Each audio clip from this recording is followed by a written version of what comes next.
ሸታም መሆናቸውን የምታውቁት አትሊስት የክርስትና ስሙን አላውቀውም እኔ እንኳን ጠፍቶብኛል ምናምን ቢል ኢትስ ኦኬ። ግን መተው ስግጥ ብለው አንቶኒዮስ ይላሉ። አንዷ ረብቃ ትላለች፣ አንዷ መታ መቅዲን ያለችው። ሰላም እንዴት ዋላችሁ? ዶክተር ሰላም ብያለሁ። ጉጉ ልደትሻ፣ ሁላችሁንም እዚህ ያላችሁ በሙሉ ሰላም ብያለሁ። ከታችም ያላችሁ መስከረም ደህና ነን። ልደትሻ የለም መሰለኝ ምሳ ሊበላ ነው። እኔ እንኳን የገቡት አንድ ቪዲዮ ሰርቻለሁ እና ጋይስ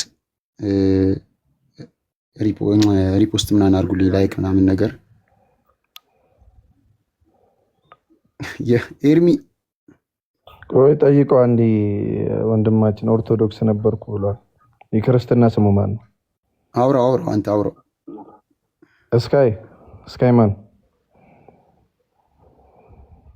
ስካይማን አስቸግሯል በደንብ።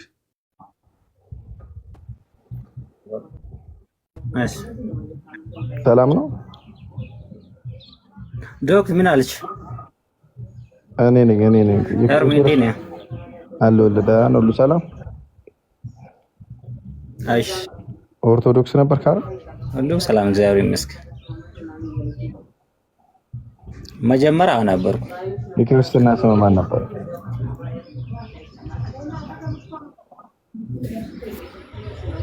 የክርስትና ስምህ ማን ነበር? አንቶኒዮስ። አንቶኒዮስ? አዎ። ማን ምንድን? አንቶኒዮስ ጌታ ሆይ። አንቶኒዮስ ምን ቅዱስ አባት ናቸው? ምንድን ነው? ምን ነው ሳክስ? አትናቴዎስ ማለት ነው? ኧረ አንቶኒዮስ እዛኔ እኔ በነበርኩበት አካባቢ ከውጭ የመጡ ሰዎች ነበሩ፣ ፖርቹጋላውያን።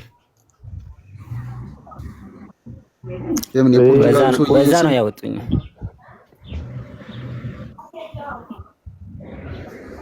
ፖርቹጋላ ቢሆን እኔ ትርጉሙን በእርግጥ ማዘሬን ስጠይቃት እራሱ ምናምን አለች። አዎ ክርስትና ያነሳ ሰውዬ ነው ስምህን ያወጣልህ? እንደዛ አሉኝ። እኔ ብዙም አላውቅም፣ ህፃን እያለሁ አይደል የሚነሳው ሲነግሩህ እንጂ ያነሳ ክርስትና ያነሳ ሰውዬ ነው። ማዘሬን ስጠይቃት እንደዛ ነው ያለችኝ። አንቶኒዮስ በጣም ገና። አዎ ውጭ ሀገር የተባረከ ነው። በፈረንጅ መሰረት ሰምታችሁ አታውቁም? እንደተወዛገበች በጣም ይሄ በጣም መሰለኝ። እኔ ግን ከዛ 8ኛ ክፍል ስደርስ ነው ያስቀየርኩት። እሺ በክርስትና ውስጥ እስኪ 8ቱን አዕማደ ምስጢራት ንገረኝ እስኪ። ምን ይባላሉ?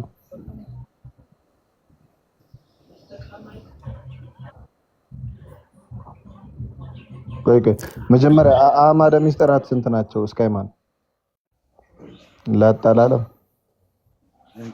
የክርስትና ስሜን ያወጣልኝ እኮ ክርስትና ያነሳኝ ሰውዬ ነው አለ እኮ በፖርቹጋላዊ ነውና የራሱን ስም ነው ገጭቶት ሄዱ። አንቶኒዮስ ይላል እንዴ? አንቶኒዮስ ይባል። እቺ ቆይ ምንድነው ትናንትና ታውቃለህ? በበጎ ስራ መጽናት የሚለውን በቀላሉ ሲቀበለኝ መጠርጠር ነበረብኝ።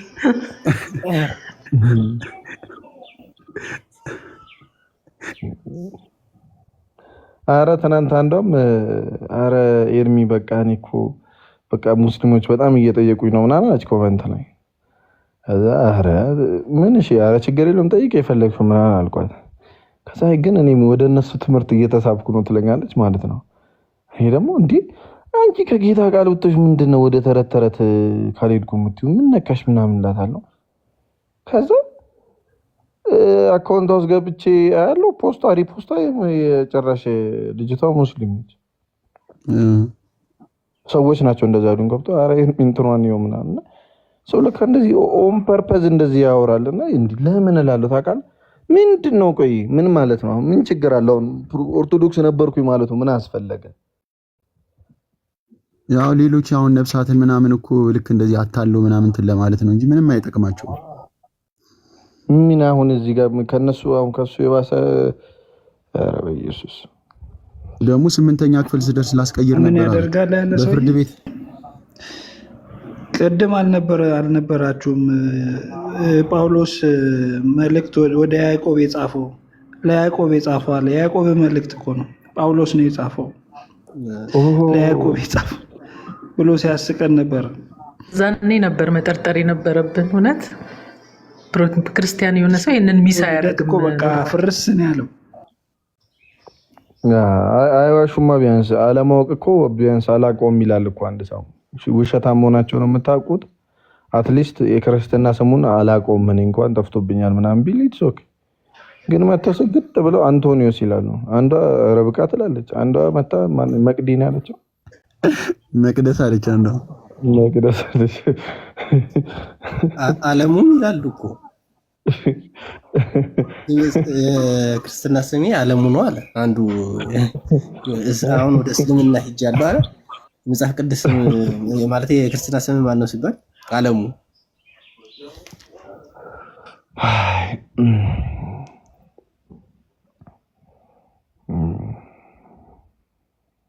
ኤኒዌይስ ችል ጠይቀው ነበር የገባሁት። በቃ ሳምሪ ይመቻችሁ፣ አውራቸው እያስገባችሁ ሰው ስብላችሁ አለከታችሁ የሚሉትን ሳቡት እስቲ።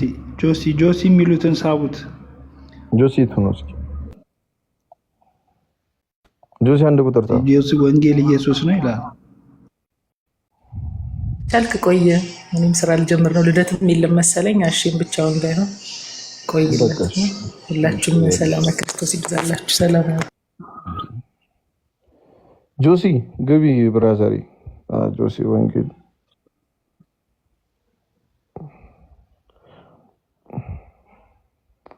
ስቢዋለ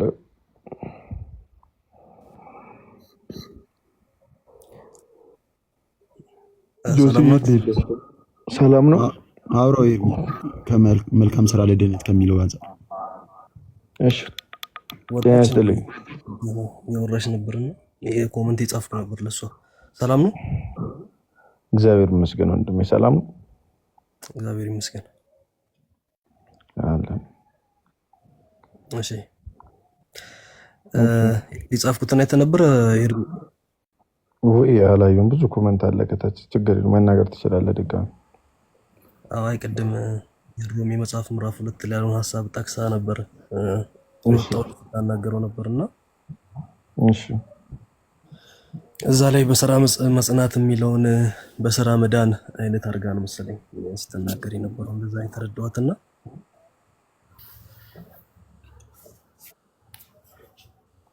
በስራ መጽናት የሚለውን በስራ መዳን አለችው አይደል?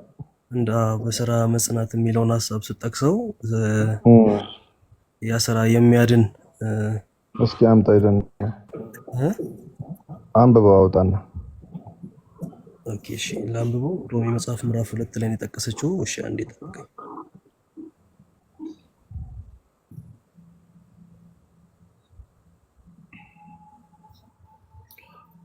ኦኬ እሺ ላንብበው። አንብበው። እንደዚህ ይላል፣ በበጎ ስራ በመጽናት ምስጋናና ክብርን የማይጠፋውን ሕይወት ለሚፈልጉ የዘላለም ሕይወት ይሰጣቸዋል ይላል። እሺ ምዕራፍ 2 ቁጥር 7 ላይ ነው ያለው። እሺ እዚህ ክፍል ላይ በስራ መዳን የሚል ትምህርት ነው ያለው ወይስ መጽናት የሚል ትምህርት ነው ያለው የሚለው ልጠይቃት ነበር የገባሁት። ተቀጥላለህ የእሱን ሐሳብ? እንቀጥል እስኪ። ምን ተረዳህ አንተ? በበጎ ስራ በመጽናት ምስጋናና ክብር የማይጠፋም የዘላለም ሕይወት ለሚፈልጉ ይላል። የዘላለምን ሕይወት ይሰጣቸዋል። አመፃ በሚታዘዙ እንጂ ለእውነት በማይታዘዙና በአድመኞች ላይ ግን ቁጣና መቅሰፍት ይሆንባቸዋል ይላል። እሺ ቀጥል እስኪ። ኦኬ ስለዚህ አንተም አሁን እዚህ ክፍል ላይ ያለው እዚህ ጋር ጳውሎስ የጠቀሰው ቃል ወደ ሮሜ ሰዎች ሐሳቡ ማለት ነውና ተሰርቶ ድነት ይገኛል ወይም ደግሞ በስራ የሚገኝ ድህነት የሚል ትምህርት አለው እንዴ ኤርሚ? ሙሉ መጽሐፍ ቅዱስ እንደዛ አለው። ሙሉ መጽሐፍ ቅዱስ እንደዛ ነው የሚያወራው። ከእምነት አንድ ሰው ያመነ ሰው በበጎ ስራ ካልጸና ያ ድህነቱ ጊዜ ይሰጠዋል እስኪሞት ድረስ። ከሞተ በኋላ ግን ከአንድ ጊዜ ዋንስ ከተቆረጠ በኋላ ግን የዘላለም ህይወቱን ሉዝ ያደርጋል። እስኪሞት ድረስ ጊዜ አለው። ወዲያው አይቆረጥም። መጥፎ ስራ ሲሰራ ኦብቪየስሊ የንስሐ ጊዜ ይሰጠዋል። በዛ ልክ አሁን በበጎ ስራ መጽናት እንዳለው ግን በመጥፎ ስራ ደግሞ ጸንቶ የሚኖር ከሆነ ስለዚህ የሰው ድህነቱን አልፈጸመም ማለት ነው። ይቆረጣል፣ ወደ እሳትም ይጣላል። ልክ መጽሐፍ እንደሚለው ማለት ነው። ኦኬ አሁን እዚህ ክፍል ላይ ታዲያ በመጽናት ብሎ ሀሳቡን ሲጀምረው ወይንም ሙሉ አውዱ ምዕራፍ 2 ራሱ ሮሜ ሲታይ የዳነ ሰው የሚፈጽመውን ትምህርት ነው ጳውሎስ እዚህ ላይ የሚናገረው ወይስ ሰው ለመዳን የሚሰራውን ነው የሚያስተምረው? በዚህ ክፍል የዳነ ሰው ማለት ከዳነ በኋላ ሰው በመጽናት በበጎ ስራ በመጽናት የሚኖረውን ህይወት ነው የሚናገረው ጳውሎስ ወይንስ ገና ያልዳነ ሰው ሰርቶ የሚድንበትን መንገድ ነው የሚናገረው? ያልዳነ ሰው ሰርቶ ከዳነማ ምኑን ክርስቶስ ተሰቀለው ታዲያ? ወንድማችን ማለቴ አሁን አንድ ሰው ወደ ድህነት እንዲመጣ ግልጽ እንድታደርግልኝ ይችል ጠይቅ። እሺ ግልጽ ጠይቅ የፈለግኩት ባባ። ኦኬ እሺ አንድ ሰው ወደ ክርስትና ሲመጣ ለመዳን ምንድን ነው የሚያስፈልገው? ምንድን ነው የሚያስፈልገው? የመጀመሪያው እምነት ያስፈልጋል፣ ግዴታ ነው። ያላመነ ሰው ምንም ቢያደርግ አይደለም። ያላመነ ሰው ምንም ቢያደርግ አይደለም። በክርስቶስ ኢየሱስ የተሰራውን ስራ ያላመነ ሰው አሮጌው አዳም ነው ማለት ነው። ያንን እምነት አድርጎ ያልተጠመቀም ሰው አይድንም። አምኖም ያልተጠመቀ ሰው አይድንም። ያው ጥምቀት የሰው ስራ ስላልሆነ ማለት ነው። በክርስቶስ የተሰጡትን ነገሮች ሁሉ የፈጸመ ያ የክርስቶስን ስራ የተቀበለ ሰው የተሰራለትን ስራ ሲቀበል ሰው አንድ ላይ የሚቀበላቸው ነገሮች አሉ። ቃሉን ይቀበላል። ፈርስት ኦፍ ኦል ለምሳሌ በክርስቶስ ሲያምን ጥምቀት ለድህነት የሚለውን ቃል ይቀበላል፣ አንድ ላይ ያምናል። ያለበለዚያ አላመነም። ይሄ ሰው ስጋና ደግሞ የዘላለም ህይወትን እንደሚሰጥ ያምናል። ያለበለዚያ ጌታን አላመነም ማለት ነው። ስለዚህ በዚህ እምነት በኩል መጀመሪያ ሰው መወለድ አለበት። ለበጎ ስራ መፈጠር አለበት፣ በጎ ስራ ለመስራት። ስለዛ ነው ማነው ኤፌሶን ምዕራፍ 2 ቁጥር 8 ላይ ከስራ ያልሆነው የድህነታችን መጀመሪያ ከስራ ያልሆነ ነው፣ ይልቁንም በእምነት የምናገኘው ጸጋ ነው። ግን ያን ጸጋ ግን ስንቀበል ግን ያ ጸጋ ምንድን ነው? ለኛ ከሰራንበት ደሞዛችን ነው። ያ ጸጋ ተቀብለን የምንሰራበት ነው። ካልሰራንበት ደግሞ ዕዳችን ነው። ጸጋ ምንድን ነው? ካልሰራንበት ዕዳ ይሆንብናል፣ ልክ ብድር ማለት ነው። ያንን ነው በማቴዎስ ወንጌል ምዕራፍ 25 ላይ የሚናገረው። ለአንዱ 2፣ ለአንዱ 5፣ ለአንዱ 1 ይሰጠውና 2 የተቀበለው 4 ያደርጓል፣ 5 የተቀበለው 10 ያደርጓል። 1 የተቀበለው ግን ያችን የተቀበላትን አንዷን ጸጋ ይይዝና ቀብሮ ያስቀመጣታል። ያ 2ቱ ሲሸለሙ ይሄ ምንም ያላተረፈው ግን ወደ ጨለማ ይጣል ይባላል። ንጉሱ በመጣ ጊዜ እንደዚህ ብሎ በምሳሌ ያስተምረዋል። ስለዚህ ያልዳነ ሰው በክርስቶስ እምነት የሌለው ሰው ሰርቶ ይድናል የሚል አስተምሮ የለም። ያመነ ሰው ግን ድህነቱን የጀመረ ሰው ግን በክርስቶስ ድህነቱን በስራ መፈጸም አለበት፣ በበጎ ስራ። ኦኬ አሁን እንደምትለኝ እድሜ የተረዳው ነገር አለ።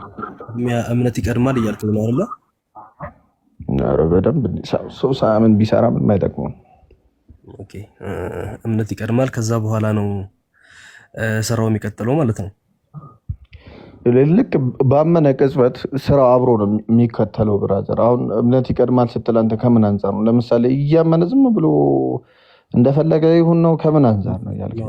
እንደዛ አላልኩም። ኢቭን ምዕራፍ 2 ይሄ የሮሜ መጽሐፍ ምዕራፍ 2 የሚናገረው ሐሳብ እንደፈለገ ይሁን የሚል ሐሳብ እንኳን ሳይሆን ሰው እንዴት መኖር እንዳለባቸው ያው ሮሜ ምናልባት ሙሉን ማየት እንችላለን፣ ችግር የለውም። እና እንደፈለገ ይሁን አይደለም፣ እንደፈለገ ይሁን ሳይሆን ድህነት ነው እያወራንበት ያለ ነውና ለመዳኑ የሚያስቀድመው ነገር እምነት ነው የሚል ሐሳብ ነው የሰጠኸኝ። ለመዳኑ በደንብ ሰው ሳይሆን አይሰራም። እንዲህ ብራዘር ሰው ክርስቲያን ሳይሆን እንዴት?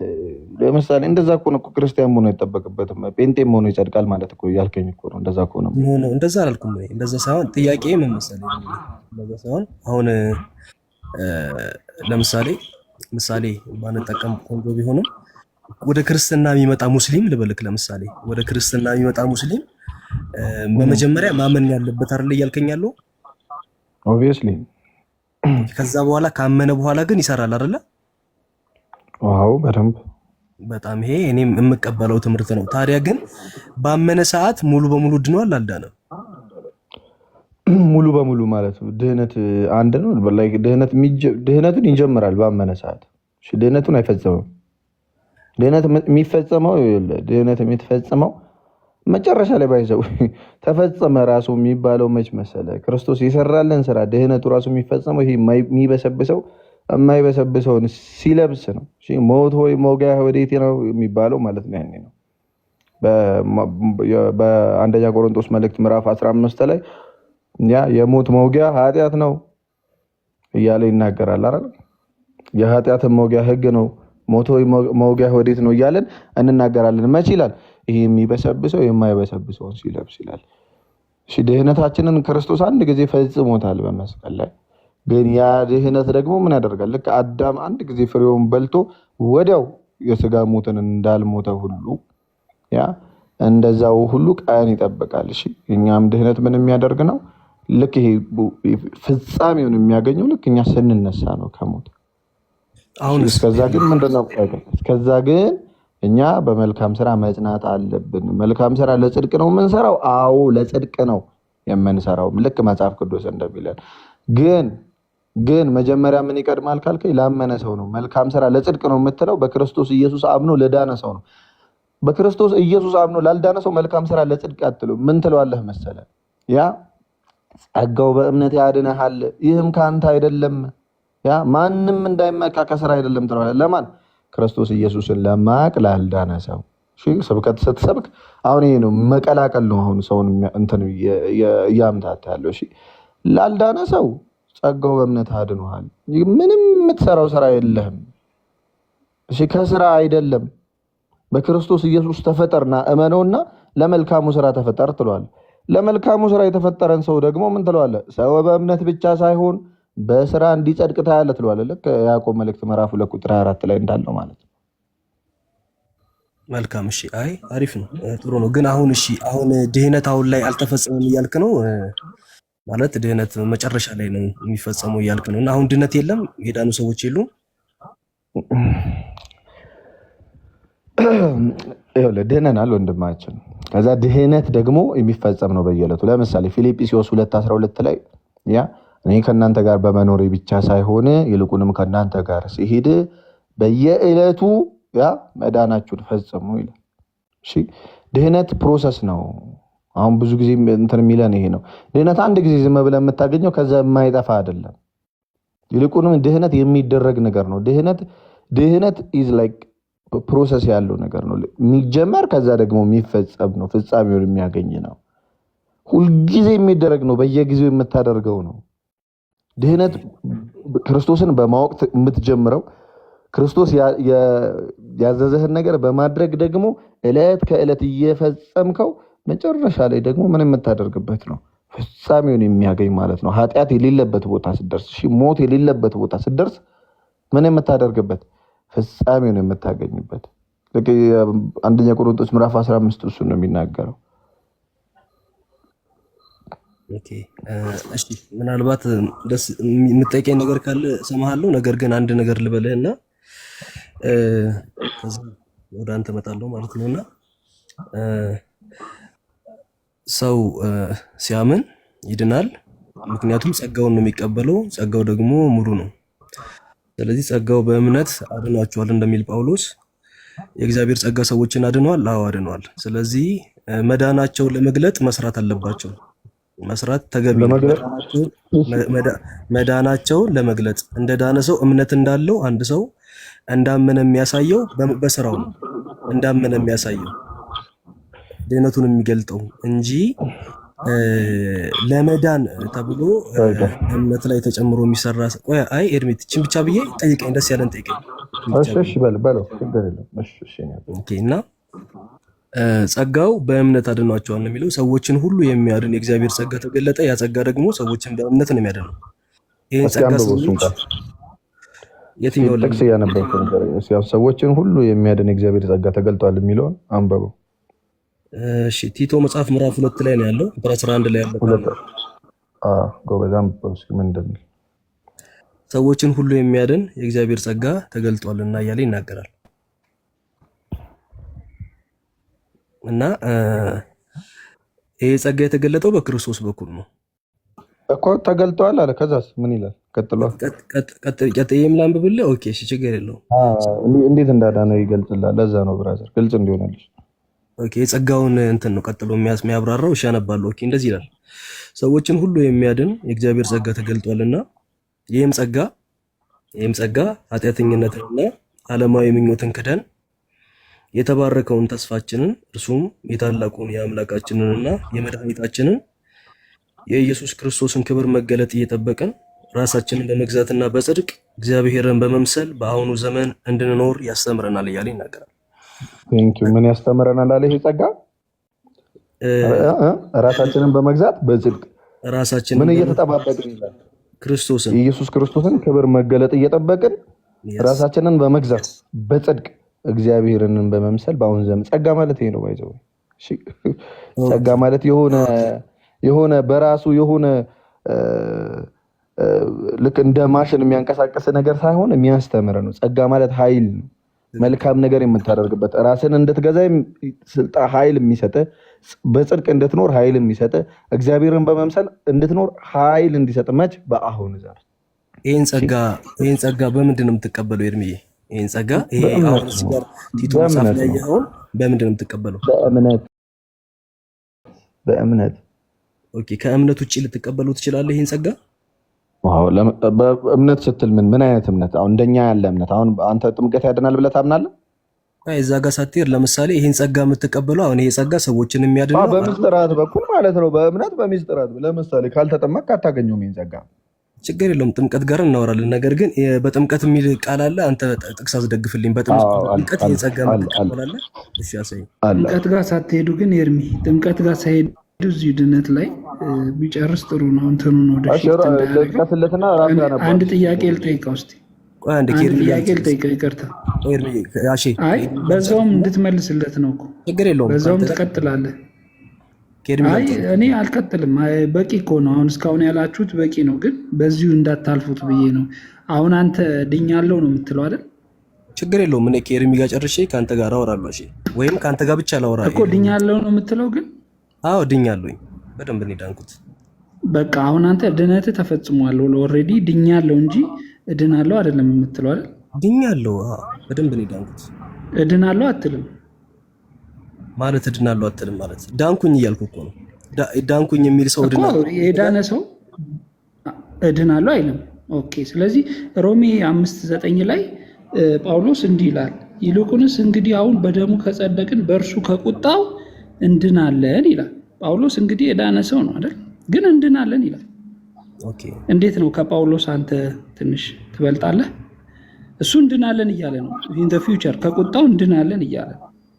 አንተ ግን ኦልሬዲ አልልም፣ እኔ እድናለሁ አልልም፣ ድኛለሁ እያልክ። ድኛለሁ የምለው እኮ ዝም ብያለሁ። አንተና ጳውሎስ መጽሐፉ ነው ድናቸዋል። አይ መጽሐፉ ነው ድናቸዋል ያለው መጽሐፉ ነው። የስ ይላል። ጳውሎስም እኮ ድኗል። አይ አሁን ድኖ ግን እንድናለን ይላል። ጳውሎስ ድኖም እንድናለን ይላል። አንተ ግን ድነህ እድናለሁ አልልም እያልከኝ ነው። ኖ አውዳለሁ። አንተ የጠቀስከው ክፍል አውዳለሁ። እያንዳንዱ አሁን እኔም ድኛለሁ ስልክ አሁን አሼ ለምሳሌ ሳወራክ እንደ ኤርሚ ያወራኝና እኔም የሰማሁህ አንተም እየሰማኸኝ ማለት ነውና አንተ አልዳንክም? ድኛለሁ። ደግሞ ምንድነው? ከምንድን ዳንከው? እኔ ቀድሞ ከነበረው ከአሮጌ ማንነቴ ወደ አዲስ ማንነት መጥቻለሁ። በማ ክርስቶስ አድኖኛል። ይኸውልህ ክርስቶስ አድኖኛል። በማን ይመጣው? ከበደል ከኃጢአት። በማን ዳንከው? በክርስቶስ በክርስቶስ ምን ብለን ዳንከው? በክርስቶስ አምኜ ተጠምቄ ቅዱስ ቁርባኑን ተቀብዬ ልጅነትን አግኝቼ ድኛለሁ። ከአዳም በደል ድኛለሁ። ከዚህ በኋላ ደግሞ የዘላለምን ሕይወት ለማግኘት እድናለሁ። እየዳንኩኝ ነው እድናለሁ እንጂ አሁን የዘላለም ሕይወት አላገኘውም ማለት ነው። ዳንክ እንጂ ዘላለም ነው። ቅድም ነገረህ እኮ ያ ፍጻሜ ገና ነው፣ አልተፈጸመም። ለምንድን ነው ታዲያ እኔ እናንተ ወንጌል የምንማማረው ወገኔ? ታዲያ በእርሱ የሚያምኑ ያበቃ ጉዳይ ላይ ካለን እኔ እናንተ ያበቃ ጉዳይ ላይ ካለን ወንጌል ምን ያስፈልገናል? ቆንጆ ለአንተ ወንጌል ምንህ ነው?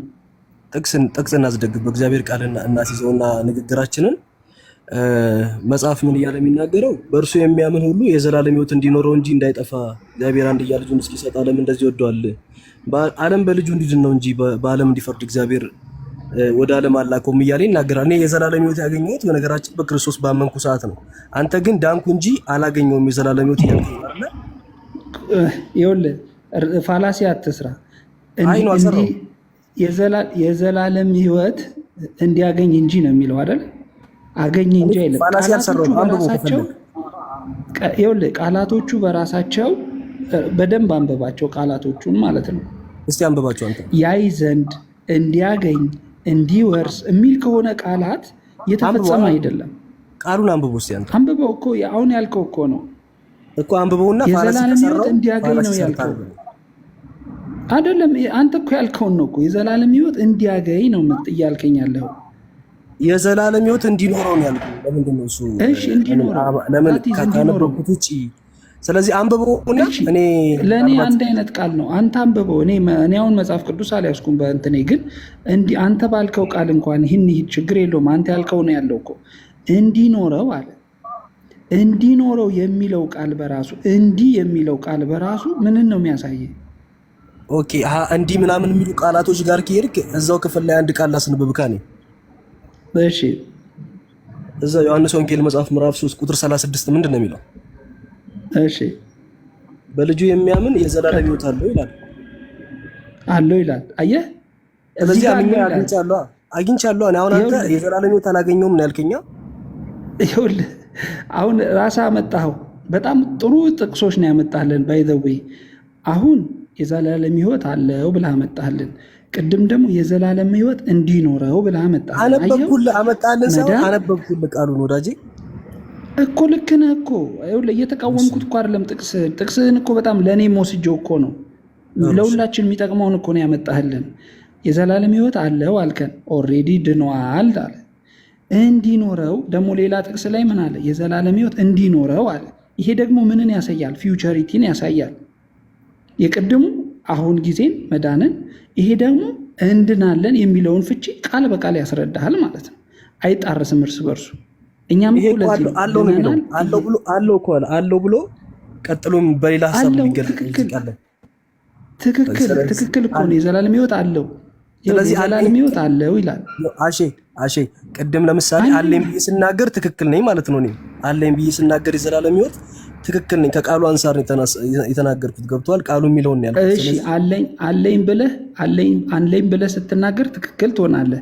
እኔ ደግሞ አለኝ ብዬ ጠቀስከውን ቃል ሮሜ 5 ላይ ጠቀስከውን ቃል አታስጨርሰኝም። ግን ኦኬ ቀጥል። እሺ አታስጨርሰኝም እኮ አንተ ቀጥል። አታስጨርሰኝም። እኔ ተቀበልኩ እኮ አለኝ የሚለው ቃል ትክክል ነህ። ከዚያ በኋላ ግን ምን ይቀርሃል መሰለህ? እንዲኖረው የሚለው ቃልህንም ውሰደውና ተጠቀምበት። እንደዚሁ አለው የሚለውን ቃል ወስደህ ተጠቅመሃል ራስህ አይደል? እንዲኖረው የሚለውን ቃል ደግሞ ተጠቀምበት። አሁንም እኮ ተጠቀምበታለሁ። እኔ ሁለቱንም ተጠቀምበት እንዳልጠፋ ብዬንም ቃሉን ይኸውልህ፣ ግማሹን ትቼ ግማሹን አልጥልም፣ ግማሹን ወስጄ ግማሹን አልጥልም።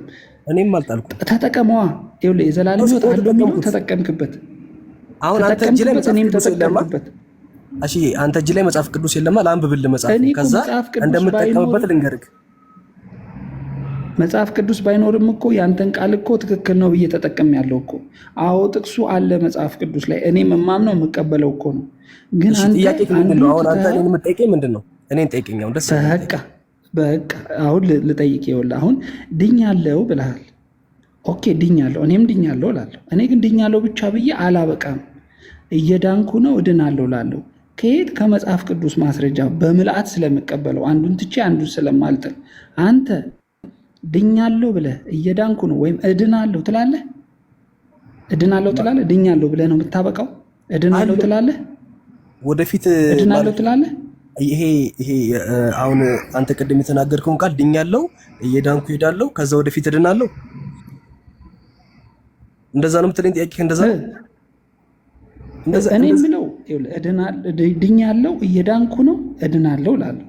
ሶስቱንም አንተ የምትድነው አሁን ጥሩ አሁን ድነሃል፣ እየዳንክ ነው። ጠይቀኝ ብለኸኝ እኔን ይኸውልህ ጠይቀኝ ጆሲ ጠይቀኝ ብለኸኝ ግልጽ አድርገው እኮ ግልጽ እኮ እያደረኩልህ ይኸውልህ ነው። ለአንተ ነው የምጠይቅህ። ይኸውልህ አንዴ ይቅርታ አሁን ስትጠይቀኝ ይኸውልህ ራስ የምትለውን ቃል ይዘህ ነው እሺ የምትጠይቀኝ፣ ደጋግመህ ጠይቀኝ። ከዛ ጥያቄን በስነ ስርዓት ነው መመልስልህ። እኔ ቀጥልኝ፣ ግን ስመልስልህ ጥያቄ አመጣብኝ እንዳትለኝ። ቀጥል እሺ። ይኸውልህ ቀጥታ መልስ ነው የምፈልገው። እኔ ለምሳሌ ድኛለሁ እላለሁ፣ እየዳንኩ ነው እላለሁ፣ እድናለሁ እላለሁ። ለዚህ ማስረጃ አመጣልሃለሁ ከመጽሐፍ ቅዱስ። አንተ ደግሞ ምን ትላለህ? በድነት ላይ ድኛለሁ ትላለህ፣ እየዳንኩ ነው ትላለህ፣ እድናለሁ ትላለህ፣ ወይንስ ድኛለሁ ብላ ብቻ ታቆማለህ? ከዚህ በኋላ አያስፈልገኝም በቃ ድኛለሁ ይህንን ነው ወይ የምትለው? አጭር ጥያቄ። የዘላለም ሕይወት በምድር አለኝ፣ ድኛለሁ። በቃ ይሄ ነው ያንተ እንትን። እየዳንኩ ነው እድናለሁ አትልም። አንተ ጋር ደግሞ ስመጣ አንተ አሁን ድኛለሁ ብለሃል፣ እየዳንኩ ነው ብለሃል፣ ወደፊት እድናለሁ ብለሃል አይደለ? ሶስቱንም ልጠይቅ ትመልስልኛለህ? ሶስቱንም እመልስልሃለሁ። ይኸውልህ ከዚህ በኋላ ሌላ ማሻሻያ እንዳታረግ። ቆይ ጆሲ አንድ ነገር ልንገር። አላረግም። አንተ ጋር በቃ ድነት ተፈጽሟል፣ ድኛለሁ ተፈጽሟል አይደለም? ስለተፈጽሟል አላወራህም። አሁን ድነሃል ወይ የዘላለም ሕይወት አለ ላልከኝ ድኛለሁ ብያለሁ። ስለተፈጽሟል አይደለም ያወራኝ። አንተ ግን አይ አትሽሸኛ ጆሲ። አንተ ጋር ልምጣ መልስልኝ። እየሰማሁ አይደል? ጥያቄን እኮ አትሽሻት። ይኸውልህ ድኛለሁ ካልክ እድናለሁ አትልም ወይስ ትላለህ?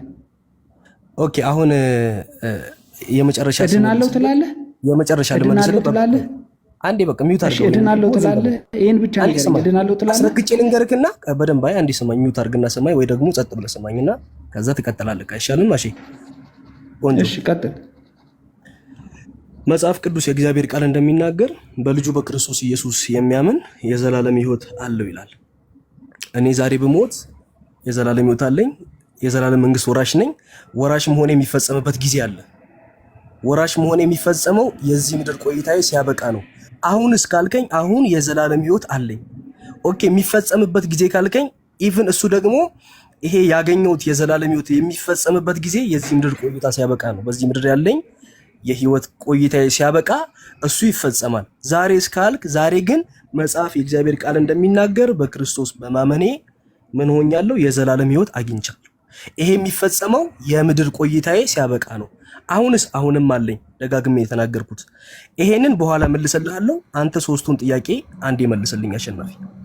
ኦኬ እሺ። አይ አልመለስከውማ የኔ ጥያቄ። አንተ ጋር አሁን ማቴዎስ 25 አንተ ጋር አይሰራም ማለት ነው። ኦሬዲ አግኝተሃል የዘላለም ሕይወት። የዘላለም ሕይወትን ለማግኘት በጠራቸው ጊዜ ጻድቃንን በቀኙ ኃጥአንን በግራው አቁሞ ይላል አይደል? እንዲህ ስላደረጋችሁ እናንተ መንግስቴን ውረሱ ይላቸዋል ይላል። አንተ ኦሬዲ አግኝቻለሁ ያንን ነገር እያልከኝ ነው ወይንስ ያንን አገኛለሁ ወደፊት ነው የምትለኝ? መጽሐፉን እንግዲህ አልክደውም። በልጁ የሚያምን የዘላለም ሕይወት አለው ይለኛል። ስለዚህ በክርስቶስ ኢየሱስ አምኜ የዘላለም ሕይወት አለው እኮ። ስለዚህ ትክደዋለህ ወይ? ማቴዎስ 25ንስ ትክደዋለህ? የማቴዎስ 25 ሐሳብና የዚህ አሁን የዘላለም ሕይወት የሚለውን ሐሳብ ያገኘንበት ከቀጦ አይገናኝም። ምናልባት አሸናፊ በነገራችን ላይ መጽሐፍ ቅዱስ በሙሉ ይገናኛል ወዳጄ። መጽሐፍ ቅዱስ ይገናኛል ስትለኝ አውድ አለዋ፣ እንደ አውድ ይፈታል አይደል? አሺ ነው ወይስ እንዴት ነው? ምንድን ነው አውዱ? የዘላለም ሕይወት አሁን ለማለት ማቴዎስ 25 ላይ ያለው የዘላለም ሕይወትና ሌላ ቦታ ያለው የዘላለም ሕይወት ምኑ ነው? እንደዛ አላልኩም ማለት እንደዛ የተናገርኩ አለ። እንደሱ ካላልክ በማቴዎስ 25 መሰረት አንተ ለፍርድ ትቀርባለህ ወይስ አትቀርብም? እሱማ ሁሉም በነጩ ዙፋን ኦልሬዲ የዘላለም ሕይወት አግኝቻለሁ ብለሃል እኮ። ለፍርድ የዘላለም ሕይወት አግኝቻለሁ ያልከው ይኸውልህ እንዲፈረድብኝ አይደለም ቆሞ በፍርድ ፊት እኮ እንዲፈረድብኝ በልጁ የሚያምን የእግዚአብሔር ቁጣ በእርሱ ላይ የለም እያለ እንዴት ነው ለፍርድ ቆማለሁ? አዎ ግን ሊፈረድብኝ አይደለም ለፍርድም ቆሙ። ምን ሆነክ ነው? ኦኬ እሱን ፍየሎቹና በጎቹ የሚለዩበት ጌታ ነው የሚነግርህ አይደለም? እንዲህ ይላቸዋል ይላል። አንተን በቀኝ የሚያቆምህ በግራ የሚያቆምህ ያን ፍርድ የሚሰጥህ እግዚአብሔር ነው። ያ ፍርድ ደግሞ ገና ነው ሰዓቱ። አሁን አንተ ያን ፍርድ አልፌዋለሁ እያልክ ነው። ኦልሬዲ አግኝቼዋለሁ እያልክ ነው። ስለዚህ ያ ማቴዎስ 25 እኔ አይደለሁም ያልኩት መጽሐፉን ያለው አሸናፊ። ማቴዎስ 25 ቆይ እሺ፣ ማቴዎስ 25 አይመለከትህም? በደንብ ነው የሚመለከተኝ። ግን ያልኩ መጽሐፉ የሚመለከት ከሆነ እሺ፣ አንተ የሚመለከት ከሆነ ምን ተባልክ? አንተ ማቴዎስ 5 ነው የምትቀበለው፣ ሌላውን አትቀበልም መሰለኝ። አንተ እንደዛ ነው ሐሳብ? ኖ እኔ ጋር ሁሉም ተቀባይነት አለው። ግን አንተ እስቲ ምን ተባልክ? በማቴዎስ 25 መሰረት ኦልሬዲ የዘላለም ሕይወትን አግኝቻለሁ፣ ወደፊትም ያለውን አሁንም ያለውን አግኝቻለሁ የምትለን ከሆነ ምን ተባልክ? አንተ ጌታ ምን አለ? በማቴዎስ 25 መሰረት ምን አለ? ስራብ አብልተኸኛል፣ ስጠማ ጠጥተኸኛል፣ ስታረዝ አልብሰኸኛልና ወደ ቤቴ ግባ ብሎሃል ማለት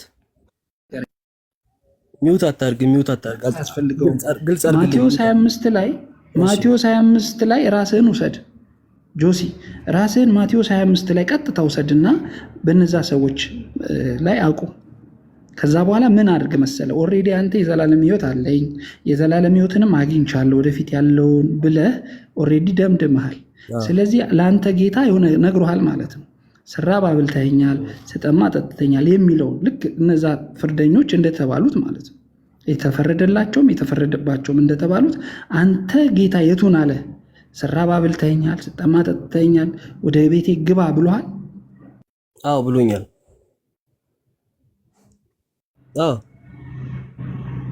ኦኬ። ስለዚህ ሲራብ አብልተኸዋል ማለት ነው እንዴ? እሱን እኮ ለመዳን አይደለም ያደረኩት፣ ከዳንኩ በኋላ ነው ያደረኩት። እሱ ምን ሆነክ ነው አንተ እኮ ወደ ቤቱ እንድትገባ እኮ ነው ጆሲዬ፣ ወደ ቤቱ፣ ወደ ድህነት ቤቱ፣ ወደ ዘላለም ሕይወት ቤቱ መግባት ነው ይህንን ቃል የነገረ አይደለም። እንደዛ አይደለም። አንተ ፋላሲ ቃሉ ላይ ስላደረጋችሁ እኮ ነው ያላቸው። እሺ ገብቻለሁ። እሺ አንተ ተአምረኛ ሰው ነህ። ለማንኛውም ኦልሬዲ አንተ ምጽአት አልፏል።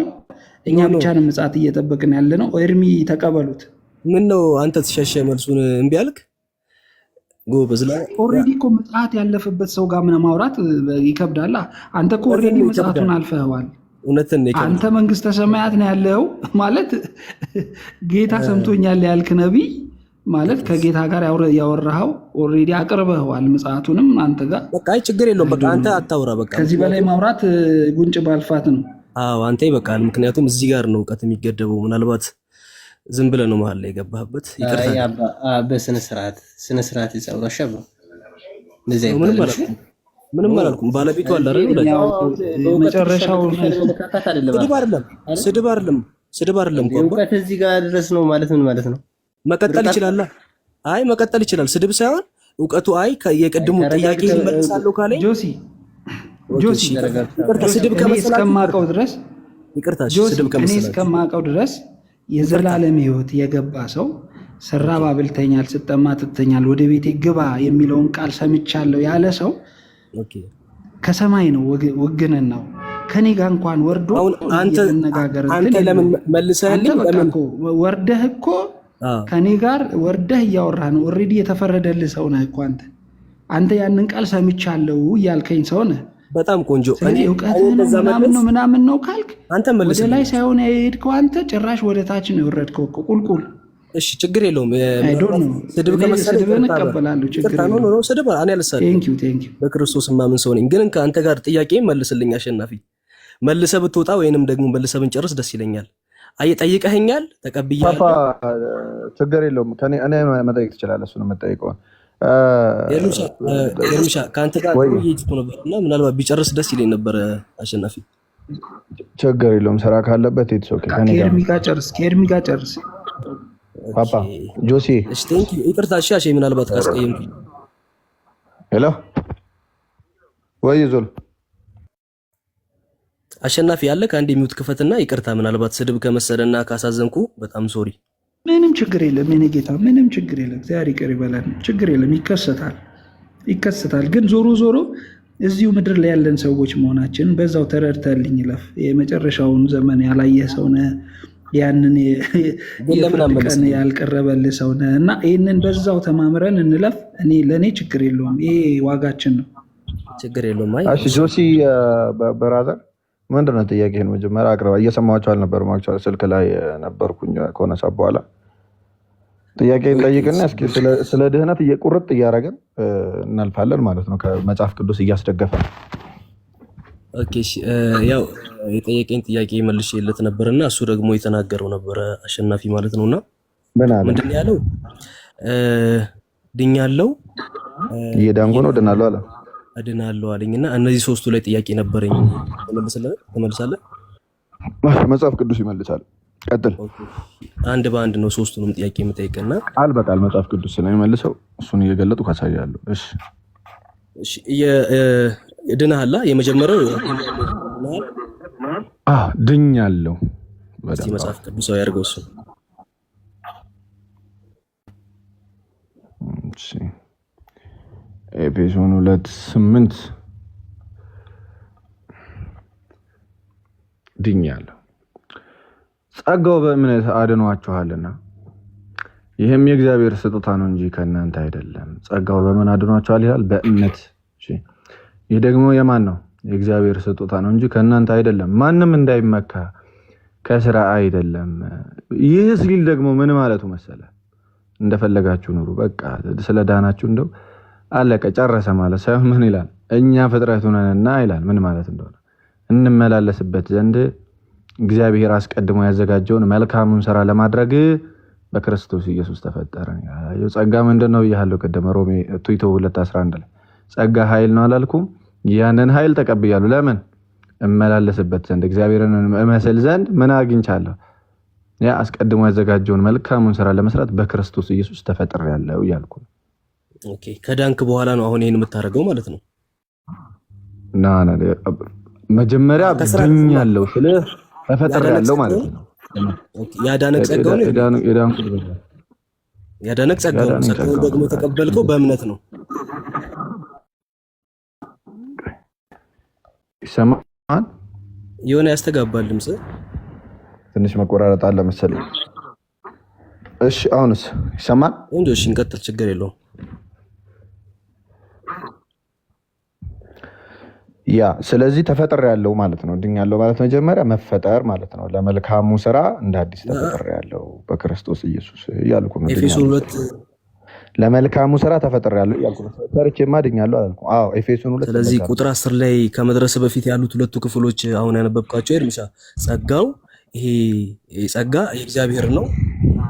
በዛ ጸጋ ደግሞ አምነ ድነሃል። አዎ አምነ በዛ ጸጋ ድነሃል። በደንብ ኦኬ። ድነት ደግሞ ከስራ አይደለም። ኦኬ ግን ፍጥረቱ ነህና እንድትመላለስበት እግዚአብሔር አስቀድሞ ያዘጋጀው መልካም ስራ አለ። እሱን ለማድረግ በክርስቶስ ተፈጠርክ እያለ መጽሐፍ ይናገራል። አሁን ጸጋውን አመንክ፣ አምነ ዳንክ፣ ድነ ሰራ ማለት ነው። በጣም ቆንጆ። ይሄን የምቀበለው ትምህርት ነው። ይሄንን አሁን ቀጥሎ ያሉት ሁለት ሐሳቦች ደግሞ ግልጽ አድርግልኝ። ሁለተኛው ላይ እየዳንኩን ያልከውን እስቲ ግልጽ አድርግልኝ በመጽሐፍ ቅዱስ። እሺ ማመን ማለት ምን ማለት ነው? መጀመሪያ አሁን ያንተ እምነት አይደለም ጆሲ፣ ምናልባት ሙሉ ወንጌል ነኝ ስላልከኝ ለምሳሌ መጽሐፍ ሲናገር በሮሜ 6:3-6 ስናየው ያ ለምሳሌ ነው የምልሽ። ጣል ላድርገው ግልጽ እንዲሆን እኔ እናንተ አንድ አይነት እምነት ያለን እኔ ድኛለሁ ሙሉ በመጽሐፍ ቅዱስ በቃሉ አምኛለሁ ማለት ነው። እኔ አሁን በመቀበል አመን ማለት እንደዛ ነው። ለምሳሌ ክርስቶስን ብቻ ዝም ብሎ ዘሎ አምኛለሁ፣ ግን ጥምቀት አያድንም። ጥምቀት ለድህነት አይደለም። ጥምቀት አሮጌውን ስጋ የኃጢአት ስጋን አይሽርም። ሌላ ርዕስ እኮ ነው የሚል ሰው ካለ አይደለም፣ ሌላ ርዕስ ነው እሱ። እንቀጥል። እሱ ሌላ ርዕስ ነው። እሱ ላይ ችግር የለውም። ጥምቀት ለድህነት እንዳልሆነ እሱ ላይም እናወራለን ከፈለክ። ኦኬ እንዳልሆነ ጭራሽ ጥምቀት ለድህነት ፈጽሞ አይደለም። አይደለም ይርምሻ ማለት የውሃው ጥምቀት ነው ብለህ ኧረ በእግዚአብሔር የውሃው ጥምቀት ነው ብለህ የውሃው ጥምቀት ነው ብለህ። እሺ ቀጥል። እሺ ምክንያቱም ኤርሚሻ ሁለተኛውን ጥያቄ እንድመልስልኝ ስለፈልግ ነው። እሺ ሁለተኛው ጥያቄ እየዳንክ ነው። እንዴት ነው እስቲ እየዳንክ መሆኑን እስቲ ያሳየኝ እስቲ ከመጽሐፍ ቅዱስ። እየዳንኩ ነው ስልህ ወደ ፊልጵስዩስ እና ወደ ያዕቆብ መልእክቶች መሄድ አለብህ። ወደ ያዕቆብ መልእክትና ወደ ፊልጵስዩስ መሄድ አለብህ ማለት ነው። እየዳንኩ ነው ስልህ ደግሞ ይሄ ደግሞ ለዳነ ሰው የሚሰበክ ወንጌል ነው። ቅድሙ ስለምንድን ነው የሚያወራው ብያለሁ። ገና ያልዳነ ሰው ሊድን ሲል ቀድመህ እንዲፈጠር ሰው አንድም ስራ ከራሱ አይሰራም፣ ይልቁንም ክርስቶስ የሰራለትን ስራ አምኖ በሚስጥራት በኩል የመጽሐፍ ቅዱስን አምኖ ልክ እንዳንተ ሳይሆን እንደኔ ያለ እንደ መጽሐፍ ቅዱስ ያለ እምነት ይዞ ይገባል፣ ይፈጠራል ለመልካሙ ስራ ከተፈጠረ በኋላ ደግሞ ምን ትለዋለህ መሰለህ? ፊልጵስዩስ 2:12 ላይ ማለት ነው እንዲህ ትለዋለህ። ስለዚህ ወዳጆች ሆይ ትላቸዋለህ የዳኑ ሰዎችን ሁሉ ጊዜ እንደታዘዛችሁ በእናንተ ዘንድ በመኖሬ ብቻ ሳይሆን ይልቁንም አሁን ስርቅ በፍርሃትና በመንቀጥቀጥ የራሳችሁን መዳን ፈጽሙ ትላቸዋለህ። እንዲሁም ያዕቆብ አንብቦ አይቀጥለው ቁጥር 13 ነው አንብቦ ምንድነው የሚለው? አናባለሁ ብራዘር እኔ ስለጠቀስኩት ብዬ ነው። ሙሉ ላንብብልህ ከፈለክ ደስ ይለኛል ካልደከመክ። አይደከመኝም ችግር የለውም። እሺ ስለዚህ ወዳጆች ሆይ ሁሉ ጊዜ እንዳታዘዛችሁ በእናንተ ዘንድ በመኖሬ ብቻ ሳይሆን ይልቁንም አሁን ስርቅ በፍርሃትና በመንቀጥቀጥ የራሳችሁን መዳን ፈጽሙ። ስለ በጎ ፈቃዱ መፈለግንም ማድረግንም በእናንተ የሚሰራው እግዚአብሔር ነውና በመጥፎ በጠማማ ትውልድ መካከል ያለ ነቀፋ የዋሆች ነውርም የሌለባቸው የእግዚአብሔር ልጆች እንድትሆኑ ሳታንጎራጉሩ ክፉም ሳታስቡ ያ ሁሉን አድርጉ። በእርሱ መካከል የሕይወትን ቃል እያቀረባችሁ በዓለም እንደ ብርሃን ትታያላችሁ። ስለዚህም በከንቱ እንዳልሮጥኩ በከንቱም እንዳልደከምኩ በክርስቶስ ቀን የምመካበት ቀን ይሆንልኛል። ነገር ግን በእምነታችሁ መስዋዕትንና አገልግሎትን ተጨምሬ ያ ሕይወት እንኳን ቢፈስ ደስ ብሎኛል። ከሁላችሁም ጋር አብሬ ደስ ብሎኛል። እናንተ ደግሞ እንዲሁ ደስ ይበላችሁ፣ ከእኔም ጋር አብራችሁ ደስ ይበላችሁ ይላል። ከዛ ያዕቆብ ጋር ምን የሚቃረን ቃል አግኝተሃል? የሚቃረን ሳይሆን ትንሽ ሐሳቡን አንብበው ያዕቆብ ጋር እንድትሄድልኝ። ችግር የለም። ስለ የሚቃረን ቃል ያገኘህ መስሎኝ ነው። እንደው ይሄ ነገር ድህነት ስለመፈጸም አይደለም እየዳነን ነው የሚለውን አያብራራም እንድትለኝ መስሎኝ እኔ ኤክስፔክት እያደረኩ ነበር። እሺ 2:24 እንዴለ እሺ ቀደምም ብሏል ቅዱስ ጳውሎስ ሲናገር በመልእክቱ ሰው ማንም እንዳይመካ ከስራ አይደለም ብሏል። አየው እምነት የሚጀመረው በማንኛውም በሰው ልጅ ስራ አይደለም፣ ይልቁንም በእግዚአብሔር ስራ ነው። እግዚአብሔርን በማመን ትጀምረዋለህ። ስለዚህ ስትጀምር ስራ አያስፈልግህም። ማንኛውም ከሰው የሆነ ስራ የለም ከአርብ ቀን ከክርስቶስ ስራ ውጭ። ያንን ጸጋ ለመቀበል ስራ አያስፈልግም። ያንን ጸጋ ከተቀበልክ በኋላ ለዳኑ ሰዎች ምን ትላቸዋለህ? ወይም ደግሞ በክርስቶስ ኢየሱስ ለሆኑ ሰዎች ደግሞ ምን ይላል? በእምነት ብቻ ይዳናል ሲሉ እንዴት ትላቸዋለህ? በእምነት ብቻ ይዳናል ብሎ አንድ ሰው ሲመጣ ፊት ለፊት አንተ ከንቱ ሰው ትለዋለህ። አንተ ከንቱ ሰው ያ እምነትን ከሥራ ተለይቶ የሞተ መሆኑን ልታውቅ ትወዳለህን? አባታችን አብርሃም ልጁ ይስሐቅን በመሰዊያው ባቀረበ ጊዜ በሥራ የጸደቀ አልነበረምን? እምነት ከሥራ ጋር አብሮ ያደርግ እንደነበረ በሥራም እምነት እንደተፈጸመ ትመለከታለህን? መጽሐፍ አብርሃም አመነ ጽድቅም ሆኖ ተቆጠረለት ያለው ተፈጸመ፣ የእግዚአብሔርም ወዳጅ ተባለ። ሰው በእምነት ብቻ ሳይሆን በሥራ እንዲጸድቅ ታያለህ። በጣም ተለዋለ ለማን አምኜ በቃ ድኛለሁ በቃ አለቀ ለሚል ሰው ማለት በጣም አሪፍ። እሺ አሁን ሶስተኛው ይሄ ነው። ሌላ መጠቅሰው አለ ምናልባት ብዙ አለ። ለምሳሌ የማቴዎስ ወንጌል ምዕራፍ 25ን በግልጽ ያስረዳዋል። ይሄ ደግሞ አፈጻጸሙን ያሳያል። ያ እነዚህ ሰዎች ሁሉም ያመኑ ናቸው። ባይዘው ያላመነ ሰው ስለ ስራ አይጠየቅም። ስለዚህ አንተ በግ ወይም ፍየል የሚያደርግ ስራህ ነው። እሺ ስታምን እረኛ ይኖርሃል። እረኛህ ላይ ግን ወይ በግ ወይ ፍየል ትሆናለህ። ፍየል ትቅበዘበዛለች፣ ለእረኛዋ አትታዘዝም፣ ትጠፋለች። ልክ እንደዛው በጎቹ ለእግዚአብሔር የታዘዙ የተራበ ያበሉ፣ የተጠማ ያጠጡ፣ እንግዳ ሆኖ የተቀበሉ፣ የታረዘ ያለበሱ ሲሆኑ እነዚህ ደግሞ ፍየሎቹ ደግሞ ምን ተብሎ ተርቦ ያላበሉ፣ ተጠምቶ ያላጠጡ፣ እንግዳ ሆኖ ያልተቀበሉ፣ ታርዞም ያላለበሱ፣ ታሞም ታስሮም ያልጠየቁ እነዚህ ሰዎች ወደ ገሃነም አየው ከዚህ ሌላ የዘላለም ህይወት የለም። እንግዲህ እነዚህም ወደ ዘላለም ቅጣት፣ ጻድቃን ግን ወደ ዘላለም ህይወት ይሄዳሉ ይላል። እሺ ያላመነ ሰው ምን ይላል? ዮሐንስ ወንጌል ምዕራፍ 3 ከቁጥር 16 ጀምሮ ስታነበው በልጁ የሚያምን አይፈረድበትም ማለት ነው። በልጁ የማምን በልጁ ስላለማመኑ መች ተፈርዶበታል ይላል። አሁን ተፈርዶበታል። ስለ ስራ አይጠየቅም ያላመነ ሰው። መልካም እሺ ሶስተኛውን መልስልኝና ሁሎችም አጠቃለን። እሺ ሶስተኛ እንድናለን ስንል ደግሞ ይሄን ፍጻሜውን እንጠብቃለን። አየህ በመልካም ስራ እየጸና ስትኖር መውደቅ መነሳት አለ። ወድቀን እንዳንቀር እግዚአብሔር ጋር እየተማጸንን በነሳ ለምሳሌ ወድቀን እንዳንቀር ልክ እንደዚህ እያደረግን ማለት ነው። አንደኛ ዮሐንስ ምዕራፍ 1 ከቁጥር 9 ላይ ኃጢአት የለብንም ብንል ራሳችንን እያለን የሚደን ሰው እንደዛ ነው የሚለው። ከኃጢአት ንጻ ሂዱና ተጠመቁ ከኃጢአታችሁም ንጹህ አይደለም የሚለው። ከዛስ ግን በክርስቲያን ውስጥ ይህ መልእክት ነው ለክርስቲያኖች ስትልክ ግን መልእክት ኃጢአት የለብንም ብንል ራሳችንን እናስታለን። እውነትም በእኛ ውስጥ የለም። በኃጢአታችን ብንናዘዝ ኃጢአታችንን ይቅር ሊለን ከአመፃም ሁሉ ሊያነጻን የታመነና ጻድቅ ነው ይላል የኛ ጌታ። ጌታችን በዮሐንስ በኩል ይህንን ነግሮናል። ስለዚህ ምን እናደርጋለን? በዚህ ውስጥ ድህነታችንን እየፈጸመን ምን እንጠብቃለን? እንዳንወድቅ ወድቄ ለራሴ የተጣልኩ እንዳልሆን ስጋዬን እጎስማለሁ የሌለ ቅዱስ ጳውሎስ በቆሮንቶስ መልእክቱ ላይ ዛሬ ይመስለኛል ወይ እንድናለን ግን የምንለው ከየት አምጥተን ነው ካልን ከመጽሐፍ ቅዱስ አምጥተን ነው። መጽሐፍ ቅዱስ ዕብራውያን 9 ላይ ቁጥር 28 ላይ እንዲሁ ደግሞ ክርስቶስ ይላል። እንዲሁ ክርስቶስ ደግሞ የብዙዎችን ኃጢአት ሊሸከም አንድ ጊዜ ከተሰዋ በኋላ የብዙዎችን ኃጢአት ሊሸከም አንድ ጊዜ ተሰውቷል። ከዛ ያድናቸው ዘንድ መቼ ያድነን ዘንድ እንጠባበቃለን እንድናለን። ያድናቸው ዘንድ ለሚጠባበቁት ሁለተኛ ጊዜ ያለ ኃጢአት ይታይላቸዋል። ስለዚህ መጀመሪያ በኃጢአት ምክንያት መጥቷል። ሁለተኛ ግን ለፍርድ ሲመጣ ደግሞ ያን ጊዜ እንድናለን ብለን ተስፋ እናደርጋለን። ኦኬ እሺ፣ ሶስቱም ጥቅስ ላይ አሁን ጥያቄ እናስቀምጥልን ነው። ይሄ ሶስቱንም የሰማው እንደዚህ ነው የሚብራራው ነው ያልከኝ ያለው ትምህርቱ እንድናለን እንደዚህ ነው የሚብራራው። ሐዋርያት የሰበኩት ይሄን ነው። ቆንጆ ከእግዚአብሔር ቃል ነው ያነበብክልኝ። ያው እየሰማው ነበር እኔም እና አሁን የመጀመሪያውን ቃል ያየነው ኤፌሶን መጽሐፍ ምዕራፍ 2 ላይ ያለው ቃል ነው። ጸጋው በእምነት አድኗቸዋል፣ ይሄም ደግሞ ከእናንተ አይደለም ከሥራ አይደለም የእግዚአብሔር ስጦታ ነው ብሎ ድነ ከዛ በኋላ እንደምትሰራ ይነገርከኝ አይደለ? ቅድም ድነ ግን ጸድቀ ለመጽደቅ ነው የምትሰራው። ጽድቅን ለማቆም ማለት ነው። ጸድቀ ለመጽደቅ ነው የምትሰራው።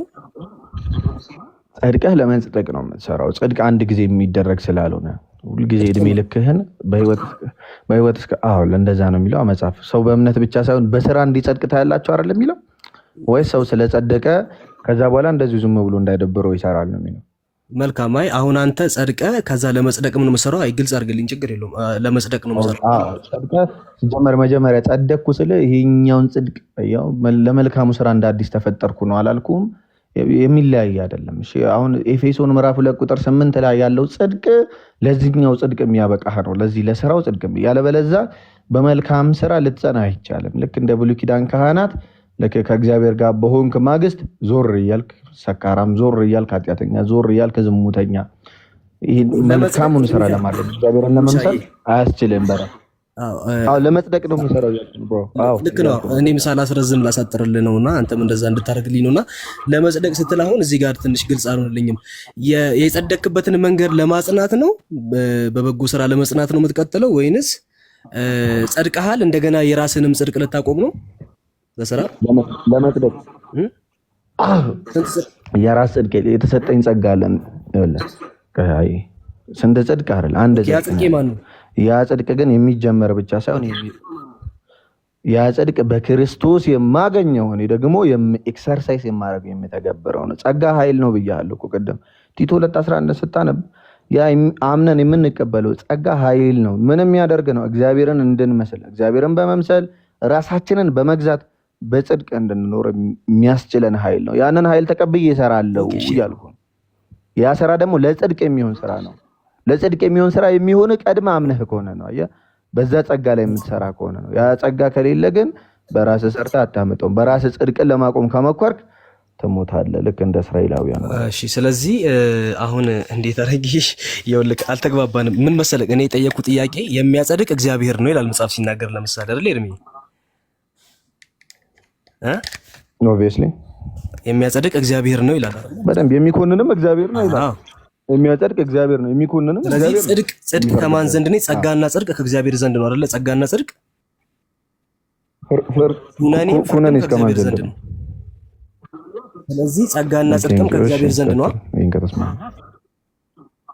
ኦብቪየስሊ በደንብ ጸጋና ጽድቅ ከእግዚአብሔር ዘንድ ነው። ስራውን ከእግዚአብሔር ዘንድ ነው። አሁን አንተ ከጸደቅክ በኋላ መልሰህ ደግሞ ለመጽደቅ የምትሰራውን ስራ ይሄ ስራ ያጸድቀኛል የምትለው ንገረኝ እስቲ። ከዛ መጽሐፍ ቅዱስ እናነባለን ማለት ነው።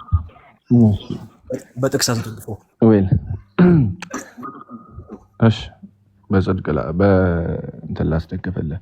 አሁንም መጽደቅ ማለት ምን ማለት ነው? እዚህ ጋር ነው ያልተግባባን። ጽድቅ አንድ ጊዜ ተሰጥቶ ከዛ በኋላ ቁጭ የሚል የሆነ የባንክ ቤት ገንዘብ አይደለም። ጸጋ የሚለው ሀሳብ ብዙ ሰዎች አይገባቸውም። ጸጋ ማለት ቅድም አንብበነዋል እኮ አንደኛ የመጀመሪያው አምነህ የምታገኘው ጸጋ ምንድን ነው ስትለኝ ቅድም እኮ ነገርኩህ እኮ። ይሄ ጸጋው በእምነት የሚያድነኝ ጸጋ ክርስቶስ ያለውን ቃሉን ሁሉ አምኜ በሚስጥራት በኩል የማገኘው ከኔ ስራ ያልሆነው ጸጋ፣ ያ ጸጋ ፍጥረቱንና እንመላለስበት ዘንድ እግዚአብሔር አስቀድሞ ያዘጋጀውን መልካሙን ስራ ለማድረግ በክርስቶስ ኢየሱስ መፈጠር ማለት ነው። እሺ፣ ለመልካሙ ስራ ተፈጥረህ ደግሞ ያ መጥፎ ስራ ከሰራስ ምን ትሆናለህ እያለ ነው ማቴዎስ ወንጌል ምዕራፍ 25 ትሞታለህ፣ ወደ ዘላለም ቅጣት ትገባለህ። በደንብ እርምዬ አሁን ይሄ እዚህ ጋር አሁን አነብኩ። አውጣው ጠጋርጎ መጽሐፉ እንዳው ነው አርግልኝ እስቲ። ኦኬ ቴንክ ዩ ተባረክልኝ። እሺ ቁጥር 8 ላይ ጸጋው በእምነት አድኗቸዋል ነው የሚለው አይደል? የማን ነው ጸጋው? እግዚአብሔር። እሺ ከዛ ቀጥሎ ጸጋው በእምነት አድኗቸዋል፣ ይህም የእግዚአብሔር ስጦታ ነው እንጂ ከእናንተ አይደለም ብሎ አረጋግጠው። ማንም እንዳይመካ ከስራ አይደለም። አሁን ድነት ላይ ከላይ ቁጥር 8 ላይ ያለውን ሐሳብ በቁጥር 9 ሲያስረው ማንም እንዳይመካ ከስራ አይደለም ማለት ነው። እውነት ነው። ስለዚህ አሁን አንተ መጀመሪያ ድኛለሁ ያልከኝን ቃል ስትነግረኝ ከስራ አይደለም የዳንከው ማለት ነው፣ በጸጋ ነው የዳንከው ማለት ነው። አዎ የምን ስራ? ጥምቀት የኔ ስራ አይደል? ስጋና ደሙ የክርስቶስ እምነቱ የክርስቶስ ሚስጥራት ይሉት ውስጥ እምነት ነው ያለው። ሚስጥራት ይሉት ውስጥ የሉም። አሁን እነሱ ሳታስገባቸው ነው ገብቷል። በመጽሐፉ አለ የምናወራው አይደለም። እሺ አንታልኝ ሚስጥራት እስቲ አሁን ይሄ ጸጋውን የምትቀበልበት ከእምነት ያለፈ ሌላ ምን አለ እስቲ አሳየን። ለምሳሌ ጥያቄውን ወደ እኔ ብቻ መጣሁ፣ ግን ኔክስት ችግር ወደ አንተ መጣለሁ። እንዲህ ይላል፣ ወይስ ከክርስቶስ ኢየሱስ ጋር ይላል አንዲት እንሆን ዘንድ የተጠመቀን ሁላችን ከክርስቶስ ኢየሱስ ጋር ምን እንሆን ዘንድ? አንድ እንሆን ዘንድ የተጠመቀን ሁላችን ከሞቱ ጋር አንድ እንሆን ዘንድ እንደተጠመቀን አታውቁም? ምን ይላል? የክርስቶስ ኢየሱስ ጋር አንድ እንሆን ዘንድ ከሞቱ ጋር ደግሞ አንድ እንሆን ዘንድ ይላል። ከዛስ ከእንግዲህ ወዲህ ለኃጢአት እንዳንገዛ የኃጢአት ስጋ ይሻረ ዘንድ አሮጌው ሰዋችን ከክርስቶስ ጋር እንደተሰቀለ እናውቃለን። አሮጌው ለኃጢአት እንዳትገዛ የኃጢአትን ስጋ እንድትሽር። እሺ ለምን? የብሉይ ኪዳን ሰዎች በሙሉ የኃጢአት ስጋን ይሻሩ አይደለም። በክርስቶስ ያስገኘውን ጸጋ ግን ልክ ስትጠመቅ ምን ታደርጓለህ? የኃጢአት ስጋን ትሽርና ያ ለኃጢአት እንዳትገዛ አዲስ ሰው ሆነ ትወጣለህ፣ ከክርስቶስ ኢየሱስ ጋር ትሞታለህ። ይሄ መተባበር ነው፣ ጸጋ መቀበል ነው። ስለዚህ የሚፈጸመው ይሄ ጸጋ መቀበል ነው፣ መተባበር ነው። መተባበር ማለት አንድ ጸጋ ማለት ከዚህ ሌላ ጸጋ አለ ምን ማለት ነው? ለኃጢአት እንዳትቃቀ የኃጢአት ስጋ መሻር ጸጋ ላይ እዚህ ውስጥ እኮ አንተም አለበት። እዛ ጋር እኮ ይሄ ከእግዚአብሔር ነው የሚለው። እዚህ ውስጥ እኮ አንተም ከራስን የለውበትም። እኔ ስጠመቅ የኔ ስራ ማን ነው የኔ ስራ ያደረገው? እሱማ ቤቴ ባለው ሻወር መዳን ነው። ውሃ ነው። ሮሜ 6 ግን የእግዚአብሔር ጸጋ ቴንክ ዩ። ስለዚህ እዚህ ውሃ ውስጥ የሚገባው ማን ነው? አንተን አይደለ? ከሞቱ ጋር ነው አይደለ? ከዛ ሞቱን በሚመስል ሞት ነው ተነፋፋ። አዎ ሞቱ ነው ክርስቶስ። ሞቱን በሚመስል ሞት ማለት ምን ማለት ነው? ክርስቶስ ልክ እንደተሰቀለው እኔ የምሰቀላለሁ። ግን እኔ የምሰቀለው ተቸንክሬ አይደለም። ለምን? ጌታ ኢየሱስ ክርስቶስ ስለተቸነከረልኝ ያንን ሞት ውሃ ውስጥ ገብቼ እቀበለዋለሁ። ልክ ክርስቶስ እንዳዘዘ ገብቶኛል። ግን አሁን እዚህ ጋር አንደኛው ውሃን የሚያሳይ ነው። ልክ ነው። ከሚስጥራት መካከል አንዱ ነው። ምናልባት አንተም በቤተክርስቲያኑ እንደተማርክ እንደምታስተምር ማለት ነውና፣ ነገር ግን እዚህ ጋር ጸጋ መቀበያ ነው። ይሄ የሮሜ 6 ሐሳብ ጸጋ የምንቀበልበት ነው የሚል እኮ የለውም። ሞቱን በሚመስል ሞት የምንመስልበት፣ ትንሳኤውን ደግሞ በሚመስል ደግሞ ትንሳኤውን የምንመስልበት ነው። ውሃ ውስጥ ገብተን በመውጣት ማለት ነው እንጂ ጸጋው የምንቀበልበት እኮ አይደለም። ይሄ ሞቱን በሚመስል ሞት ከእርሱ ጋር መተባበር ማለት ከክርስቶስ ጋር አንድ ላይ መሞት ነው። መተባበር አብሮ መሞት ነው። አብሮ መሞት ነው ጎበዝ። አንድ ሰው ለኃጢአት እንዳይገዛ የኃጢአት ስጋን ይሽራል አይደል? የኃጢአት ስጋ መሻር ማለት ሙሴ ለምሳሌ የኃጢአት ስጋው ተሽሯል ለኃጢአት እንዳይገዛ ማለት። ለምሳሌ አባታችን አብርሃም የኃጢአት ስጋውን ሽሯል ወይም ደግሞ አባታችን ነው የኃጢአት ስጋው ተሽሯል የተጻፈ የለም እድሜ አይ አለ። እሺ ለምን መሰለ? እሺ ወንድሜ ዓለም ሁሉ ለኃጢአት የሚገዛ በኃጢአት ቀንበር ስር ሆኖ አይደል ክርስቶስ የመጣ መገረዝ ነው ያለው። ምናልባት የሙሴ መገረዝ መገረዝ ስትገረዝ የኃጢአት ስጋ ነው እንዴ? ይኸውልህ የለም እኮ ያልኩህ ለዛ እኮ ግዝረት አይደለ በጥምቀት የተለወጠው። ምናልባት እድሜ የብሉይ ኪዳኑ ግዝረት በአዲስ ኪዳኑ ጥምቀት ስርዓት ነው የተለወጠው፣ ምልክት ስለሆነ ማለት ነው። ኦኬ ይሄ ምልክት ጥምቀት ምልክት ነው የሚል አንድ ጥቅስ ታሳየኛለህ? መተባበር ነው ያው ኖርማል ሞቱን በመሰል ሞት ከሞቱ ጋር አንድ ከክርስቶስ ኢየሱስ ጋር አንድ እንሆን ዘንድ ተጠመቅን ሚስ ከክርስቶስ ኢየሱስ ጋር አንድ ለመሆን አይደል አይደለም ወይስ ነው? ከክርስቶስ ኢየሱስ ጋር አንድ ለመሆን የተጠመቀው አይደል አንተ? አዎ ከሞቱ ጋር ደግሞ አንድ ለመሆን የተጠመቀው። አዎ እሺ ጎበዝ። ከዛስ ለኃጢአት እንዳትገዛ የኃጢአት ስጋ ይሻር ዘንድ ከሞቱ ጋር እንደስትሆን አሮጌው ሰውን ከክርስቶስ ጋር ተሰቅላለህ አይደል? አዎ ለኃጢአት እንዳትገዛ አሮጌው ሰውን ከክርስቶስ ጋር የምትሰቅለው በጥምቀት ነው ያልን። ስትጠመቅ ለምን ከሞቱ ጋር አንድ ትሆን ዘንድ ነው። ጸጋ መቀበያ ነው ጸጋ እኮ ነው ባባዬ። ለኃጢአት አለመገዛትና ለኃጢአት መሞት ጸጋ አይደለም እንዴ? እዚህ ውስጥ አንተም ትብብር አለ ኤርሚ። ግልጽ አድርጎ ጸጋ እኮ የእግዚአብሔር ብቻ ነው። ቅድም መልሰልኛል። ጸጋ የማነው ስለ እግዚአብሔር በስራህ ነው ወይስ ትእዛዙን በመቀበል ነው? እኮ ትእዛዙን ተቀብለህ አትፈጽምም በስራ? እስኪ የኔ ስራ ምንድነው እዚህ ጋር? በጣም ጥሩ። ያንተን ስራ ልንገርህ። ትእዛዙን ለመፈጸም ትተባበራለህ። ውሃ ውስጥ ትገባለህ፣ ከውሃ ውስጥ ትወጣለህ። እንዴ ታዲያ ካልተባበርክማ መጀመሪያም እምነትም እኮ ትብብር እኮ ነው። ስራ አለባ ያንተ ስራ አለ እዚህ ውስጥ ያንተ ጥምቀት ስራ የሚባለው በላብህ ያመጣው አንተ ካልገባህበት ቆይሽ አይደለም። እንደዛ አይደለም። ስራ ስልክ ግልጽ ላድርግልህ እድሜ በሌላ እንዳትረዳኝ ማለት ነው። እንካ ይኸውልህ ቆመ መቼም ትጠምቂያለሁ አትልም አይደለ? ግዴታ እዛ ውሃ ውስጥ ነው ስራ መተለው ቆይ አይደለም እንዴ? አንተ ፈቃድ እኮ አሁን ግልጽ አድርገህ ስራቶች ፈቃድ ከሌለበት አንተ ደህነትህን አይፈጸም። ፓፓ ያለ ፈቃድ አስገድዶ እግዚአብሔር አያድነህ። እሺ ላሳየህ አሁንም ይሄንን። እሺ ማስረገጫ አላርግ እዛ ላይ ሮሜ 6 ላይ አይደለም እርሜ? ሮሜ 6 ላይ እኮ አሳየው ብሩ። የኃጢአት ስጋህን የምትሽረው በሱ ነው። የኃጢአት ስጋ ሰው በራሱ ስራ አይሽርም። ይልቁንም ክርስቶስ ያዘዘውን ትእዛዝ ተቀበል። አንድ አራድ መተባበር ማለት አብረህ መስራት አይደለም። ክርስቶስ መተባበር ማለት ከሞቱ ጋር አንድ መሆን ነው። ተባበርክ ማለት ከተባለ አንተ እንዴት ነው አንድ የምትሆነው? አረ ኢየሱስ አንድ ያዳምጠኝ። አንድ ለመሆን አንተ ሄደህ መሰቀል ነበረብህ። እሺ ከሞቱ ጋር አንድ ለመሆን እንደዛ አይደለም መጽሐፉ። እሺ ቱ አውራሽ ሚውት ላድርግ እኔ ሚውት ላድርግ እድሜ አፋፊን ያልከኝ ሚውት ላድርግ መሰለኝ። ሚውት አድርግሽ አንዴ አስረዳ በደንብ ያው ለመረዳት እንደሆነ ጥያቄ ስለሚያስታውቅ ነው። እሺ እንጂ አልደረቀም። እኔ ብዙ አጠያየቅ ጥሩ ስለሆነ ነው፣ ችግር የለውም። ከክርስቶስ ኢየሱስ ጋር አንድ እንሆን ዘንድ የተጠመቀን ይላል። ከሞቱ ጋር አንድ እንሆን ዘንድ እንደተጠመቀን አታውቁ?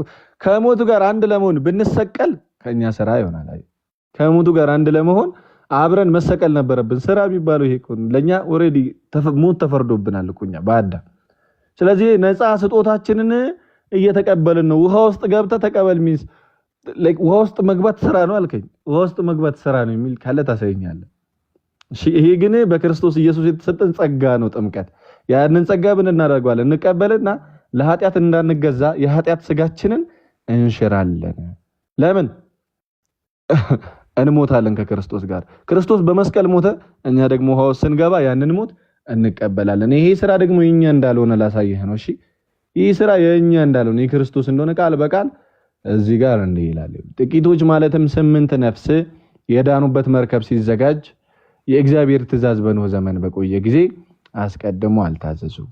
ሰዎቹ አስቀድሞ ምን አላረጉም? አልታዘዙም። ይህም ውሃ ይላል ይሄ በኖህ ጊዜ አለ ኃጢአተኛውን ዓለም አጥፍቶ ንጹሑን ዓለም ወደ ክርስቶስ ያቀረበው ስጋ ማለት ነው። ይህም ውሃው ማለት ነው። ስጋ አይደለም። ይህም ውሃ ኃጢአተኛውን ዓለም አጥፍቶ ለእግዚአብሔር የሚሆነው ንጹሑን ያስቀረው ማለት ነው። ይህም ውሃ ማለትም ደግሞ አሁን በይሳት ጥምቀት ምሳሌ ሆኖ የምን ምሳሌ? የዚህ የኖህ ውሃ ምሳሌ ኃጢአተኛውን ዓለም አጥፍቶ ያ ንጹሑን የኖህን ቤተሰብ ያስቀረለት ለእግዚአብሔር ምሳሌ ሆኖ አሁን ምን ያደርጋል አለ?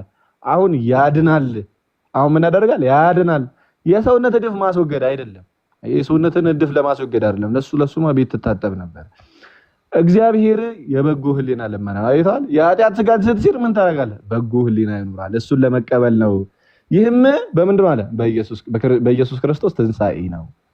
በኢየሱስ ክርስቶስ ትንሣኤ ነው እንጂ በእኔ ስራ አይደለም። ይሄ መጠመቅ ስራ አይደለም። ሲጀመር ጸጋህን መቀበል እሺ ማለት ነው። እግዚአብሔርን የሰራልህን ስራ የክርስቶስን ትንሣኤ እሺ ብለህ መቀበል ነው።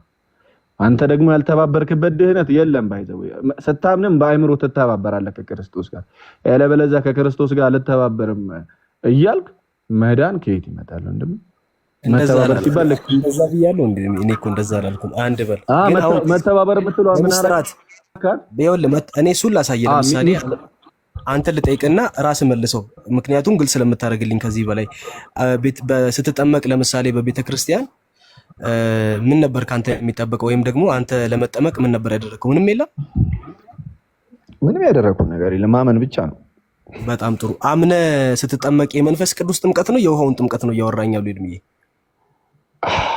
የመንፈስ ቅዱስ ጥምቀት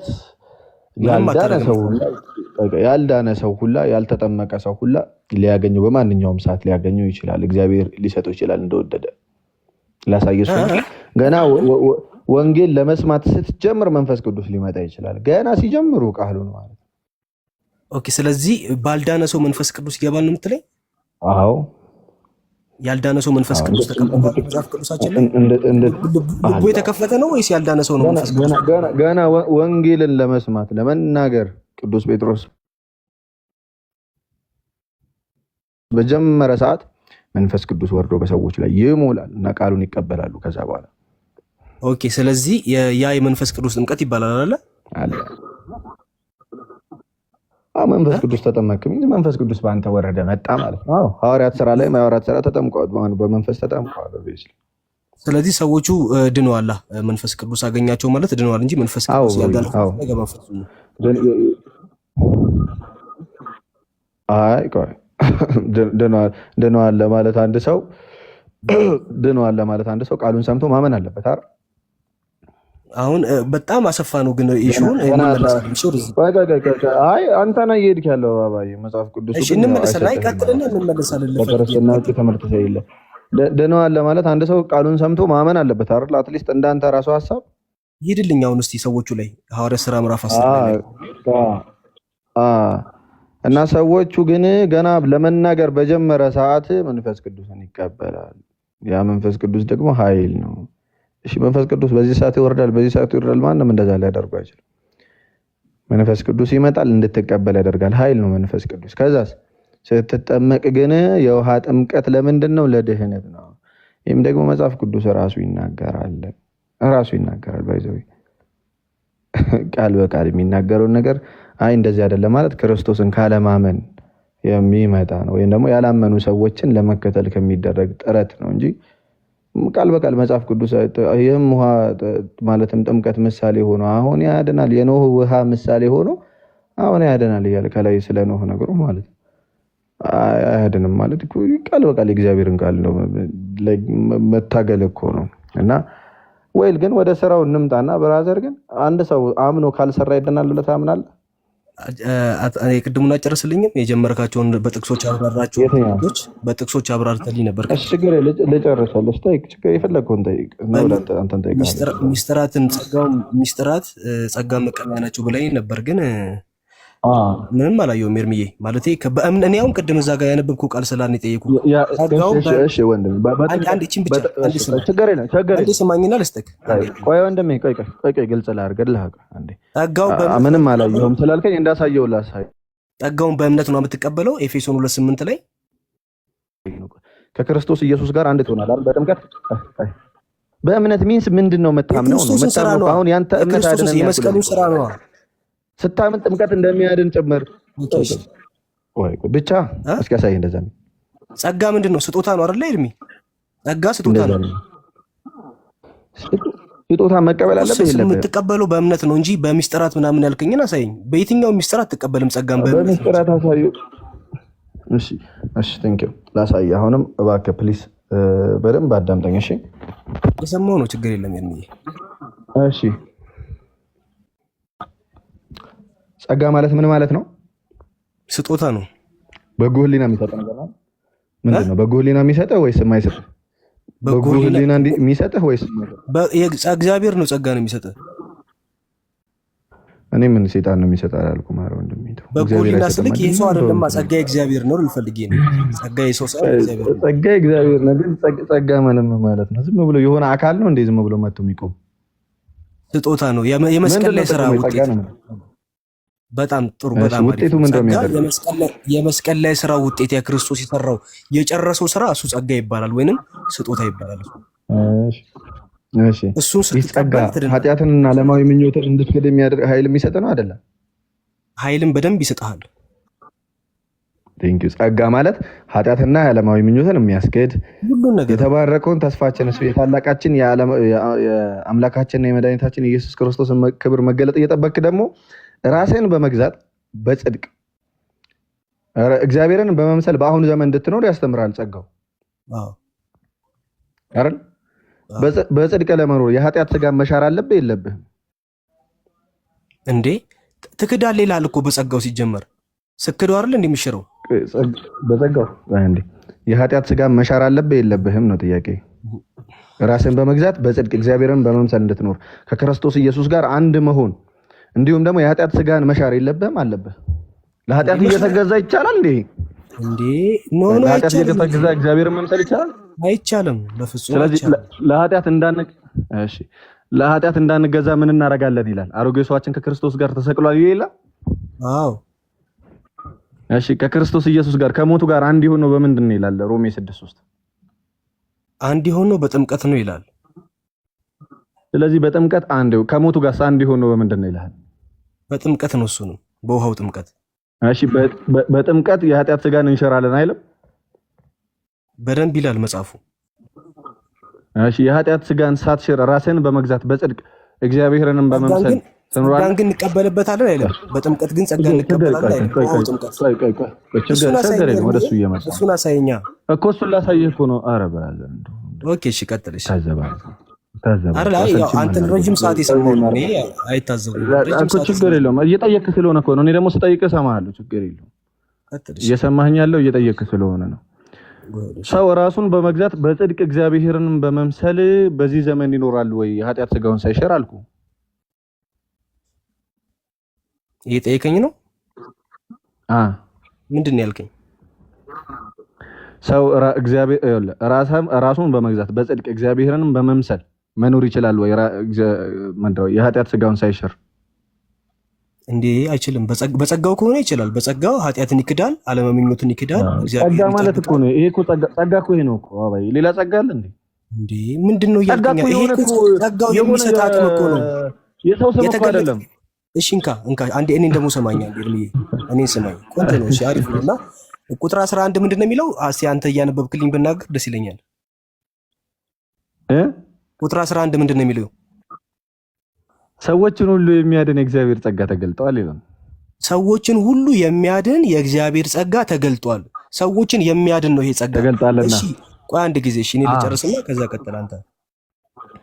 ሰዎችን ሁሉ የሚያድን ቆያ ሰዎችን ሁሉ የሚያድን የእግዚአብሔር ጸጋ ተገልጧል። ይሄም ጸጋ አለ የተገለጠው ጸጋ ሰዎችን የሚያድነው ጸጋ ማለት ነው።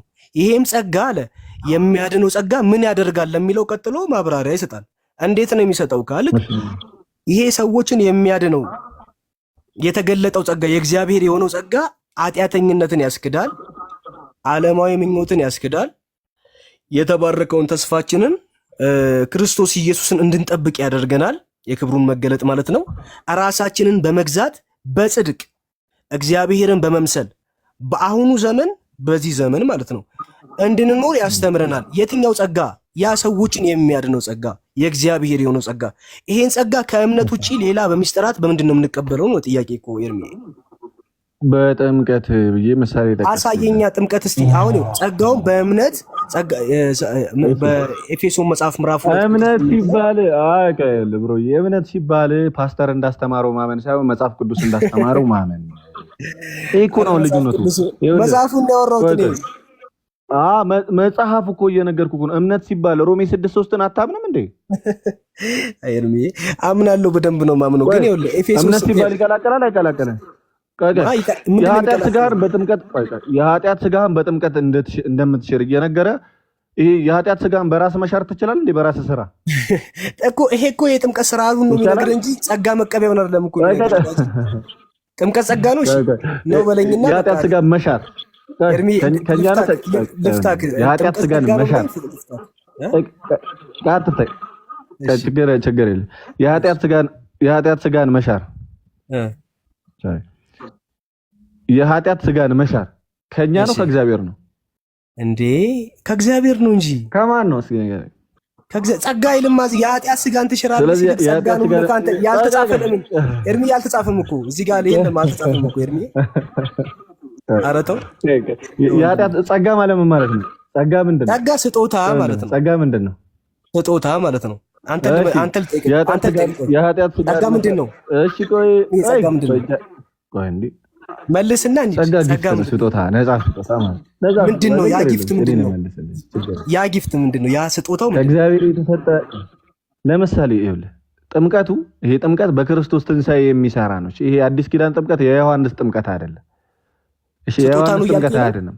ይልቁ አዎ ጥምቀት ስጦታ ነው፣ በክርስቶስ ትንሣኤ ነው። አላየህም እንደ አንደኛ ጴጥሮስ ምዕራፍ 3 ላይ ከቁጥር 21 ላይ ይህም በክርስቶስ ኢየሱስ ትንሣኤ ነው ሲል ክርስቶስ ሞቶ ካልተነሳማ ከክርስቶስ ኢየሱስ ጋር እንዴት አንድ ትሆናለህ? ከክርስቶስ ከሞቱ ጋር እንዴት ትተባበራለህ? ኤርሚ የመስቀሉ ስራ እኮ ነው። ይኸውልህ ይህንን ጥምቀት ኃይል የሰጠው የመስቀሉ ስራ ነው። ከሞቱ ጋር አንድ እንድትሆን የምትጠመቀው ክርስቶስ ስለሞተ ነው። እሺ ባይሞት እዚህ ጋር ትብብር ነው ያለው። ከሞቱ ጋር እንዴት አንድ ትሆናለህ? አይ ኢየሱስ መተባበር ማለት አንድ መሆን ማለት ነው። መተባበር ማለት ከክርስቶስ ኢየሱስ ጋር ተሰቅለናል እያለ ነው። መሰቀል ማለት ነው። እሺ እኛ ግን የምንሰቀለው ውሃ ውስጥ ገብተን ነው። ክርስቶስ ለኛ ተሰቅሏል። አየው ስራውን ሁሉ ጨረሰልንና ልክ ውሃ ውስጥ ግብት። ታዲያ ያ ነው ጸጋ። አይ ጸጋ ማለት ያ ነው እንጂ ኢቭን ይሄ የሚታየው ሪያሊቲ የሆነውን ውሃ እሱን ስጦታ ነው እያልከኝ ነው። በነገራችን ላይ ማለት በሱ በኩል መዳን አለ እያልከኝ። አዎ ያ ውሃ አሁን ያድናል ይላል ጴጥሮስ። እባክህ መጽሐፍ ቅዱስ ጥምቀት ምንድን ነው? ለአንተ እስኪ ጥምቀት ከክርስቶስ ጋር የምተባበርበት ኃጢአተኛን ስጋ የምሽርበት በዚህ ዓለም በጽድቅ እግዚአብሔርን መስዬ እንድኖር ደግሞ ጸጋን እቀበላለሁ፣ ደግሞ መሰክራለሁ። በጥምቀት መሰክራለሁ። እንዴ ምንድነው ፐርሰናል ኢንፎርሜሽን? እሺ ጥምቀት ያንተ ስራ ነው። ጥምቀት ክርስቶስ ነው እንድንጠመቅ ያዘዘው በአብ በወልድ በመንፈስ ቅዱስ ስም። ትእዛዝ ነው ግን አብሉ አጠጡ እንደሚለው ነው። ከራስ መታወጣው ወይስ ልመልስልህ? ቆይ ሳትለኝ እርሚ ጠይቀኝና ደስ ያለ ልመልስልህ። አሁን እስቲ አሁን አንተ ጠይቀኝ እኔ ልመልስ። ጎበዝ። እሺ ጥምቀት በክርስቶስ ትንሣኤ ነው ወይስ በሰዎች ላብ ነው? ምን ጥምቀት በሰዎች ላብ የሚመጣ ነው ወይ በክርስቶስ የመስቀል ስራ የሚመጣ የተሰጠን ነው? አይ በመስቀል ስራ የተሰጠን አይደለም። በሮሜ መጽሐፍ ምዕራፍ 6 ላይ ጳውሎስ የሚያስተምረው ትምህርት ነው እና ይሄ የክርስቲያን መሰረታዊ ትምህርት ነው እንጂ ስጦታ አይደለም። እርግጠኛ ነህ? አዎ ስጦታ አይደለም፣ ትምህርት ነው። ስለዚህ እንደ ሮሜ ማለት ነው። እንደ ሮሜ ገለጻ እንደው አንዴ እሺ። ስለዚህ ከክርስቶስ እኔ መልሰው። እሺ ቀጥል። እሺ እኮ አንተ ነው የምትመልሰው። ልመልስ ብዬ ነው እንጂ እኔ ምንም አላልኩም። ቀጥል። እሺ ትመልሳለህ እኮ ፓፓ። ከክርስቶስ ኢየሱስ ጋር አንድ የምትሆነው በጥምቀት ነው። ከሞቱ ጋር አንድ የምትሆነው በጥምቀት ነው ከተባለ በኋላ ይህ የክርስቶስ የመስቀል ስራ የለበትም። የክርስቶስ የመስቀል ስራ ከክርስቶስ ኢየሱስ ጋር አንድ መሆን፣ ከሞቱ ጋር ደግሞ አንድ መሆን፣ የኃጢአት ስጋ መሻር ይቻላል እያልከኝ ነው? እየጠየቀኝ ነው? አዎ። እሺ ስለዚህ ልመልስልህ። እኔ ሮሜ 6ን ጠቅሼ ቅድም የተናገርኩትን ሐሳብ ላብራራ። የታባቱ አብራራው ወንድሜ። እግዚአብሔር ቃል ነውና። እሺ ቴንክ ዩ አንዴ አንተ እንደፈለክ እያብራራው እንትን እያረከው ስለሆነ ችግር ሂድሽ። ኖ ኖ ኖ፣ ኧረ እኔ ትክክለኛው መሰረታዊ ትምህርት ነው እያወራሉት። እንደዚህ ይላል ከቁጥር 3 ጀምሮ ነው ማነበው። እንደዛ ነው ያነበብከው። ወይስ ከክርስቶስ ኢየሱስ ጋር አንድ እንሆን ዘንድ የተጠመቅን ሁላችን ከሞቱ ጋር አንድ እንሆን ዘንድ የተጠመቅን እንደተጠመቅን አታውቁምን? እንግዲህ ክርስቶስ በአብ ክብር ከሙታን እንደተነሳ እንዲሁም በእኛ በአዲስ ሕይወት እንመላለስ ዘንድ ከሞቱ ጋር አንድ እንሆን ዘንድ በጥምቀት ከእርሱ ጋር ተቀበርን። ሞቱን በሚመስል ሞት ከእርሱ ጋር ከተባበርን ትንሣኤውን በሚመስል ትንሣኤ ደግሞ ከእርሱ ጋር እንተባበራለን። ከእንግዲህ ወዲህ ለኃጢአት እንዳንገዛ የኃጢአት ስጋ ይሻር ዘንድ አሮጌው ሰዋችን ከእርሱ ጋር እንደተሰቀለ እናውቃለን። የሞተስ ከኃጢአቱ ጸድቋልና። ነገር ግን ከክርስቶስ ጋር ከሞትን ከእርሱ ጋር ደግሞ በሕይወት እንድንኖር እናምናለን እያለ እዚህ ክፍል ላይ ይናገራል። እዚህ ክፍል ላይ የሰው ላብ የሚል ትምህርት የለም። ነገር ግን ጳውሎስ ምንድን ነው የሚለው? ሞትንና ሕይወትን ነው የሚያወራው። ይሄም ሞትና ሕይወት የሚለው በዚህ ዓለም ስንመላለስ ከኃጢአት የምንርቅበት ክርስቶስን የምንመስልበት ከክርስቶስ ጋር ደግሞ አንድ ሆነን የምንተባበርበትን የውሃውን ጥምቀት ነው የሚያስተምረው ቅዱስ ጳውሎስ በዚህ ስፍራ ላይ እና የተጠመቀስ በቁጥር አንድ ጊዜ ቆይ የሞተስ ከኃጢአቱ ጸድቋል። እሺ የሞተስ ከኃጢአቱ የቁጥር 6 ነው። ኦኬ እሺ የሞተስ ከኃጢአቱ ጸድቋል እያለ ይሄ ሞት ብሎ የሚናገረው ቃል በውሃ ውስጥ ክርስቶስን መስለን ከወጣንበት ወይንም ከተባበርንበት በኋላ የሚፈጸመውን ሐሳብ ነው የሚናገረው እዚህ ጋር። ስለዚህ እዚህ ጋር ይሄ ትምህርት ነው እንጂ ስጦታ የሆነ ልክ ጸጋ አይደለም። እዚህ ላይ ጸጋ ብለህ ከአንተ እንደፈታው አይደለም። ይሄ ትምህርት ነው። ጸጋ ማለት ስጦታ ነው ተባብለናል። ታዲያ እኮ ስጦታ አይደለም። ይሄ ስጦታ አይደለም። ስጦታ ካልሆነ ያለ እግዚአብሔር ስጦታ መጽደቅ ትችላለህ? ይሄ እኮ አያጸድቅም። እዚህ ጋር ያለው ጥምቀት እኮ አያጸድቅም። ኤርሚ ያጸድቃል። ምን ይላል? እስኪ 6:6 አንብበው። የሞተስ ከኃጢአቱ ጸድቋል ይላል። ስለዚህ ስንሞት ከኃጢአታችን እንጸድቃለን አንጸድቅም እኮ። ታዲያ ይሄ መጽደቅ ማለት ምን ማለት ነው? እንጸድቃለን አንጸድቅም? እንጸድቃለን። በምንድን ነው የምንሞተው? ምን ሞተው በምንድን ነው? 3 አንብበው። በጣም ቆንጆ፣ በጣም ቆንጆ። እንደዛ ከሆነ በደንብ አስተውለኛ። በጣም ይሄን የውሃ ጥምቀት ትጠምቃለህ አንተ? አንዴ እቺን ብቻ መልሰህ ልቀጥል።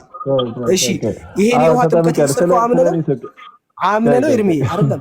ክርስቲያን ወደ ህፃናት ጥምቀት እንሄዳለን። ቆይ ይሄ እኮ ህፃናት ጋር ትልቆች ጋር ነኝ እኔ አምኜ ልጠመቅ ትልቆኜ ልጠመቅ፣ እሱን እናወራለን። አሁን ልክ በዚህኛው ስትያዝ ማለት ነው እየርቆ ወደ ህፃናት ጥምቀት ነው አሊያስ እግዚአብሔርን ህፃናት ጋር ሄድኩ። ኤርሚ አስተውልኝ። አንተ ጋር ነው የመጣሁት። አንተ ደግሞ ህፃን አይደለም። አንተ አምነህ ነው ያልከኝ። ኦብቪየስሊ አንደኛ ህፃናት ያምናሉ አያምኑም የሚለውን ህፃናት ጋር አልመጣሁም እኔ። ተው እነሱ ጋር አትሂድ። እኔ እነሱ ጋር አልሄድኩም ኤርሚ። ወደ እኔ ስለመጣህ ነው። ስለዚህ የሞተ ከኃጢአቱ ጸድቋል ይላል ወንድማችን። ስለዚህ የምትሞተው እንዴት ነው? ሮሜ 6:3 ላይ እንዴት ነው የምንሞተው ይላል። በምንድነው የምንሞተው ይላል። በጣም አሪፍ። ስለዚህ አሁን በደንብ አስተውለህ ስማኝ። አሁን ጥያቄ ጠይቀኛል፣ በደንብ ስማኝ። እዚህ ክፍል ላይ በሮሜ መጽሐፍ ምዕራፍ 6 ላይ ጳውሎስ እያስተማረ ያለው ትምህርት የዳነ ሰው የሚጠመቀውን ጥምቀት ነው እንጂ ለመዳን የሚጠመቁ ሰዎችን አለ የሚያሳየን። እዚህ ክፍል ላይ የዳነ ሰው ጳውሎስ በሮሜ መጽሐፍ ምዕራፍ 6 ላይ የዳነ ሰው የሚጠመቀው ነው። ቆይ አስማኛ አሳየኛ ቦታውን። ቆይ የዳነ ሰው የሚለው በጣም ጥሩ። እንደዛ ከሆነ ማቴዎስ ወንጌል መጽሐፍ ምዕራፍ 28 ቁጥር 19 ላይ ወስዳለሁኝ። ክርስቶስ ከዛ ጋር ነው ያ ቃል ነው እዚህ ጋር የሚተረጎመው 28 19 ላይ ነው። እስኪ ውሰደኝ። ኦኬ ላንብብልሽ። ጥሩ እንግዲህ ሂዱና ለጌታ ኢየሱስ አሕዛብን ሁሉ በአብ በወልድና በመንፈስ ቅዱስ ስም እያጠመቃችኋቸው ያዘዝኳችሁንም ሁሉ እንዲጠብቁ እያስተማራችኋቸው ደቀ መዛሙርቴ አድርጓቸው። እነሆ እኔ እስከ ዓለም ፍጻሜ ድረስ ሁልጊዜ ከእናንተ ጋር ነኝ አለ ጌታ ኢየሱስ ክርስቶስ። እና ያመኑትን ሁሉ ብሎ ነው ሲናገር የምንመለከተው። ስማኛ አስተውለኝና ስማኝ። እንግዲህ ሂዱና ያመኑትን ሁሉ የሚለው አትሳቅ። ሪል እያወራን አሕዛብን ይላል። አስተውልሽ። አሕዛብ ያመኑ ናቸው። አስተውለኛ። እኔ አሕዛብ አመኑ አላልኩም። አንተ አስተውለኝ። ያመኑ ሰዎች ናቸው የሚጠመቁት ነው በውሃ እያልኩ ያሉት እኔ። ሀሳቤን አልቀየርም ኤርሚ፣ ችግር የለም። ያመኑትን ሁሉ ያለውን አሳየኝ። አሁን ያዘዝኳችሁን ሁሉ ለማለት ነው። ምናልባት ያመኑትን በሚለው ቃል ከተሰናከልክ ሶሪ። እሺ አሁን ልቀጥል። መሳከል አልችልም። ከዚህ በኋላ ስናወራ ማቴዎስ 28 ላይ ያመነም አይደለም ቀድሞ እንደውም እያጠመቃችሁ ብሎ ነው የሚጀምረው እኮ። አንድ ጊዜ አስተውለኝ። እሺ አንድ ጊዜ ስማኝና እኔ ጨርሼ አንተ ታወራለህ። ቅድም አንተ ስታወራ እድሜ ያረበሽኩን በነገራችን ላይ አይደለ? እኔ ያልሳኩብህም ማለት ችግር የለም። ስለዚህ እግዚአብሔር ነው እኔማ ባይብሉን እየጠቀስኩ ነው ያወራሉት። አሁን እግዚአብሔርን ቃል አንተ አንድ ሀሳብን ጨርስ። እሺ አንተ አንድ ሀሳብን ጨርስና ለኔ ስጠኝ። እንደ ጨዋ ስለሆነ የምናወራው አንድ ጨርስና ስጠኝ። ከዛ እኔ ስጨርስ ትቀበለኛለህ። ገብቶሃል? ልክ እንዳንተ ማለት ነው። እሺ ብራዘር። ኦኬ። ስለዚህ ስማኛ፣ በመሃል ምናምን አትግባብኛ። እሺ ወንድሜ ቀጥል። እሺ እንግዲህ ሂዱና አይ ስህተት ይኸውልህ፣ መጽሐፍ ቅዱስ ላይ የሌለ ቃል አለ እያልክ ካወራ እገባለሁ መሀል ላይ ካለ እንድታሳየን ማለት ነው። በዛው እኔም ተሳስቼ እንዳላል የሌለ ቃል ከሆነ የቱ ጋር ነው እስኪ አሳየኝ እልሃለሁ። ኦኬ ቆንጆ።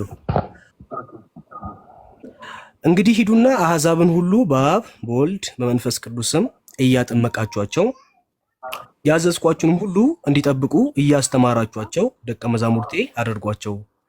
እነሆ እኔ እስከ ዓለም ፍጻሜ ድረስ ሁልጊዜ ከእናንተ ጋር ነኝ ብሎ ይሄንን ቃል እኔም ሳነሳ ያነሳሁበት መንገድ ምንድን ነው? ክርስቶስ ስለ ጥምቀት እዚህ ጋር ይሄን ክፍል ተናግሯል። ሮሜ 6 ላይ እንሄዳለን። የውሃውን ጥምቀት በተመለከተ ያነሳነው ሀሳብ ላይ እዛ ጋር ስለሆነ መነሻችን ማለት ነው። እዛ ጋር ስንሄድ ጌታ ኢየሱስ ክርስቶስ እዛ ጋር የተናገረውን ጳውሎስ በትምህርት መንገድ አድርጎ እዚህ ጋር አብራራው። በትምህርት መንገድ አድርጎ አብራራው። ትምህርት ነው እያልኩኝ ነው። እሺ ስለዚህ ከቁጥር 3 ጀምሮ ምን ብሎ ይናገራል ሐዋርያው ቅዱስ ጳውሎስ? ወይስ ከክርስቶስ ኢየሱስ ጋር አንድ እንሆን ዘንድ የተጠመቅን ብሎ ራሱንም አስገብቷል። ጳውሎስ የዳነ ሰው ነው። የዳነ ሰው ነው። ጳውሎስ አምኖ የዳነ ሰው ነው። ስለዚህ እዚህ ጋር ራሱን አስገብቶ አንድ ጊዜ ለመቼ ነው የሚያወራው?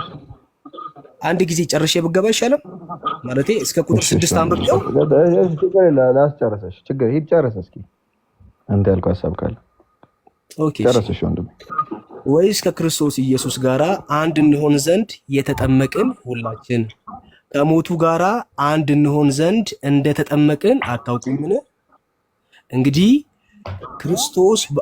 ክርስቶስ ከአብ ክብር ከሙታን እንደተነሳ እንዲሁ እኛም በአዲስ ሕይወት እንመላለስ ዘንድ ከሞቱ ጋር አንድ እንሆን ዘንድ በጥምቀት ከእርሱ ጋር ተባበርን። ክርስቶስ በአብ ክብር ከሙታን እንደተነሳ እንዲሁም እኛም በአዲስ ሕይወት እንድንመላለስ አዲስ ሕይወት እንዲኖረን ከሞቱ ጋር እንዲኖረን ሲለውን እየጨመርኩበት አለም እያብራራው ስለሆነ በመሃል የምናገረውን አስተውለኝ። እንድንመላለስ ከሞቱ ጋር አንድ እንሆን ዘንድ በጥምቀት ከእርሱ ጋር ተቀበርን። ሞቱን በሚመስል ሞት ከእርሱ ጋር ከተባበርን ትንሣኤውን በሚመስል ትንሣኤ ደግሞ ከእርሱ ጋር እንተባበራለን። ከእንግዲህ ወዲህ ለኃጢአት እንዳንገዛ የኃጢአት ሥጋ ይሻር ዘንድ። ከመቼ ወዲህ? ከእንግዲህ ወዲህ ለኃጢአት እንዳንገዛ የኃጢአት ሥጋ ይሻር ዘንድ አሮጌው ሰዋችን ከእርሱ ጋር እንደተሰቀለ እናውቃለን።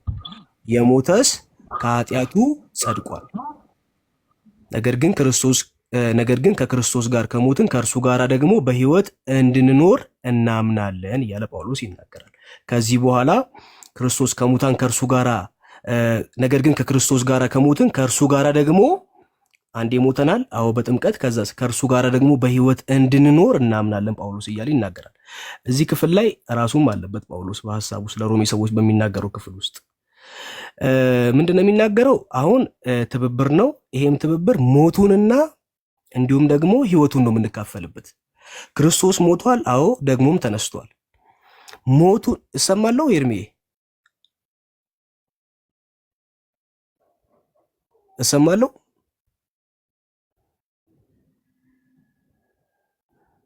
ሰማለ ብራዘር። ኦኬ እሺ፣ እየሰማሁ ነው ያዳመጥ። ኦኬ ጸጥ ሲላል። እሺ ቴንክ ዩ። እሺ እዚህ ክፍል ላይ ሁለት ነገር ነው የሚያሳየው፣ ሞትና ሕይወት ብሎ ይናገራል። ሞቱን ውሃ ውስጥ በመግባት ወይም ደግሞ በጥምቀት የምንፈጽመው ስርዓት ነው። ትንሣኤውም ደግሞ ከዛ ከጥምቀት ስርዓት በመውጣት ወይም ደግሞ ልክ ኢየሱስ ክርስቶስ ከሞት እንደተነሳ ልክ እንደዛ እኛም ከዛ ከጥምቀት ስርዓት ወይም ደግሞ ከውሃ ውስጥ ስንወጣ መሸፈን ነው። መጠመቅ ሙሉ በሙሉ በውሃ መሸፈን ነው። ስለዚህ ከክርስቶስ ጋር ሞተን ከዛ ደግሞ ከክርስቶስ ጋር ስንነሳ አዲስ ማንነት፣ አሮጌው ስጋችን እንደሚሻር፣ አሮጌው ማንነታችን እንደሚሻር ከዛስ በአዲስ ህይወት እንደምንቀጥልና ያለ ኃጢአት ማለት ኃጢአትን ሽረን ያለ ኃጢአት እንደምንቀሳቀስ ይሄኛው ክፍል ያስተምራል። ስለዚህ የዳነ ሰው የሚፈጽመው ነው። ጳውሎስም ያለበት ሀሳብ ውስጥ ኢቭን እንደዛ ስለሆነ ቃሉ የሚናገረው ማለት ነውና አሁን ምናልባት ገብተህ መናገር ትችላለህ። የዳነ ሰው የሚፈጽመው እንጂ ለመዳን የሚል ሀሳብ አለው። ኧረ ቆይ ጨርስ ብዬ ነው ዝም ብዬ ከማቋረጦች። የመጀመሪያ ጥምቀት ስርዓት ነው የሚል አንድ ጥቅስ ከመጽሐፍ ቅዱስ። ትብብር ነው እያልኩ እኮ ነው ወዳጄ።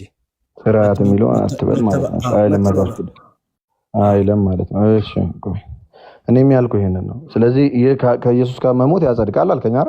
ወይስ አያጸድቅም? ወይስ ይላል መጽሐፍ ቅዱስ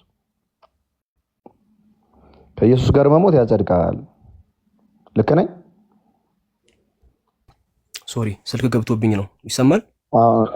አሁን ያስተማርከው በጣም ልክና የሚበረታታ ትምህርት ነው በእውነት። ለዛ ነው ዝም ብዬ ስሰማ የነበረው።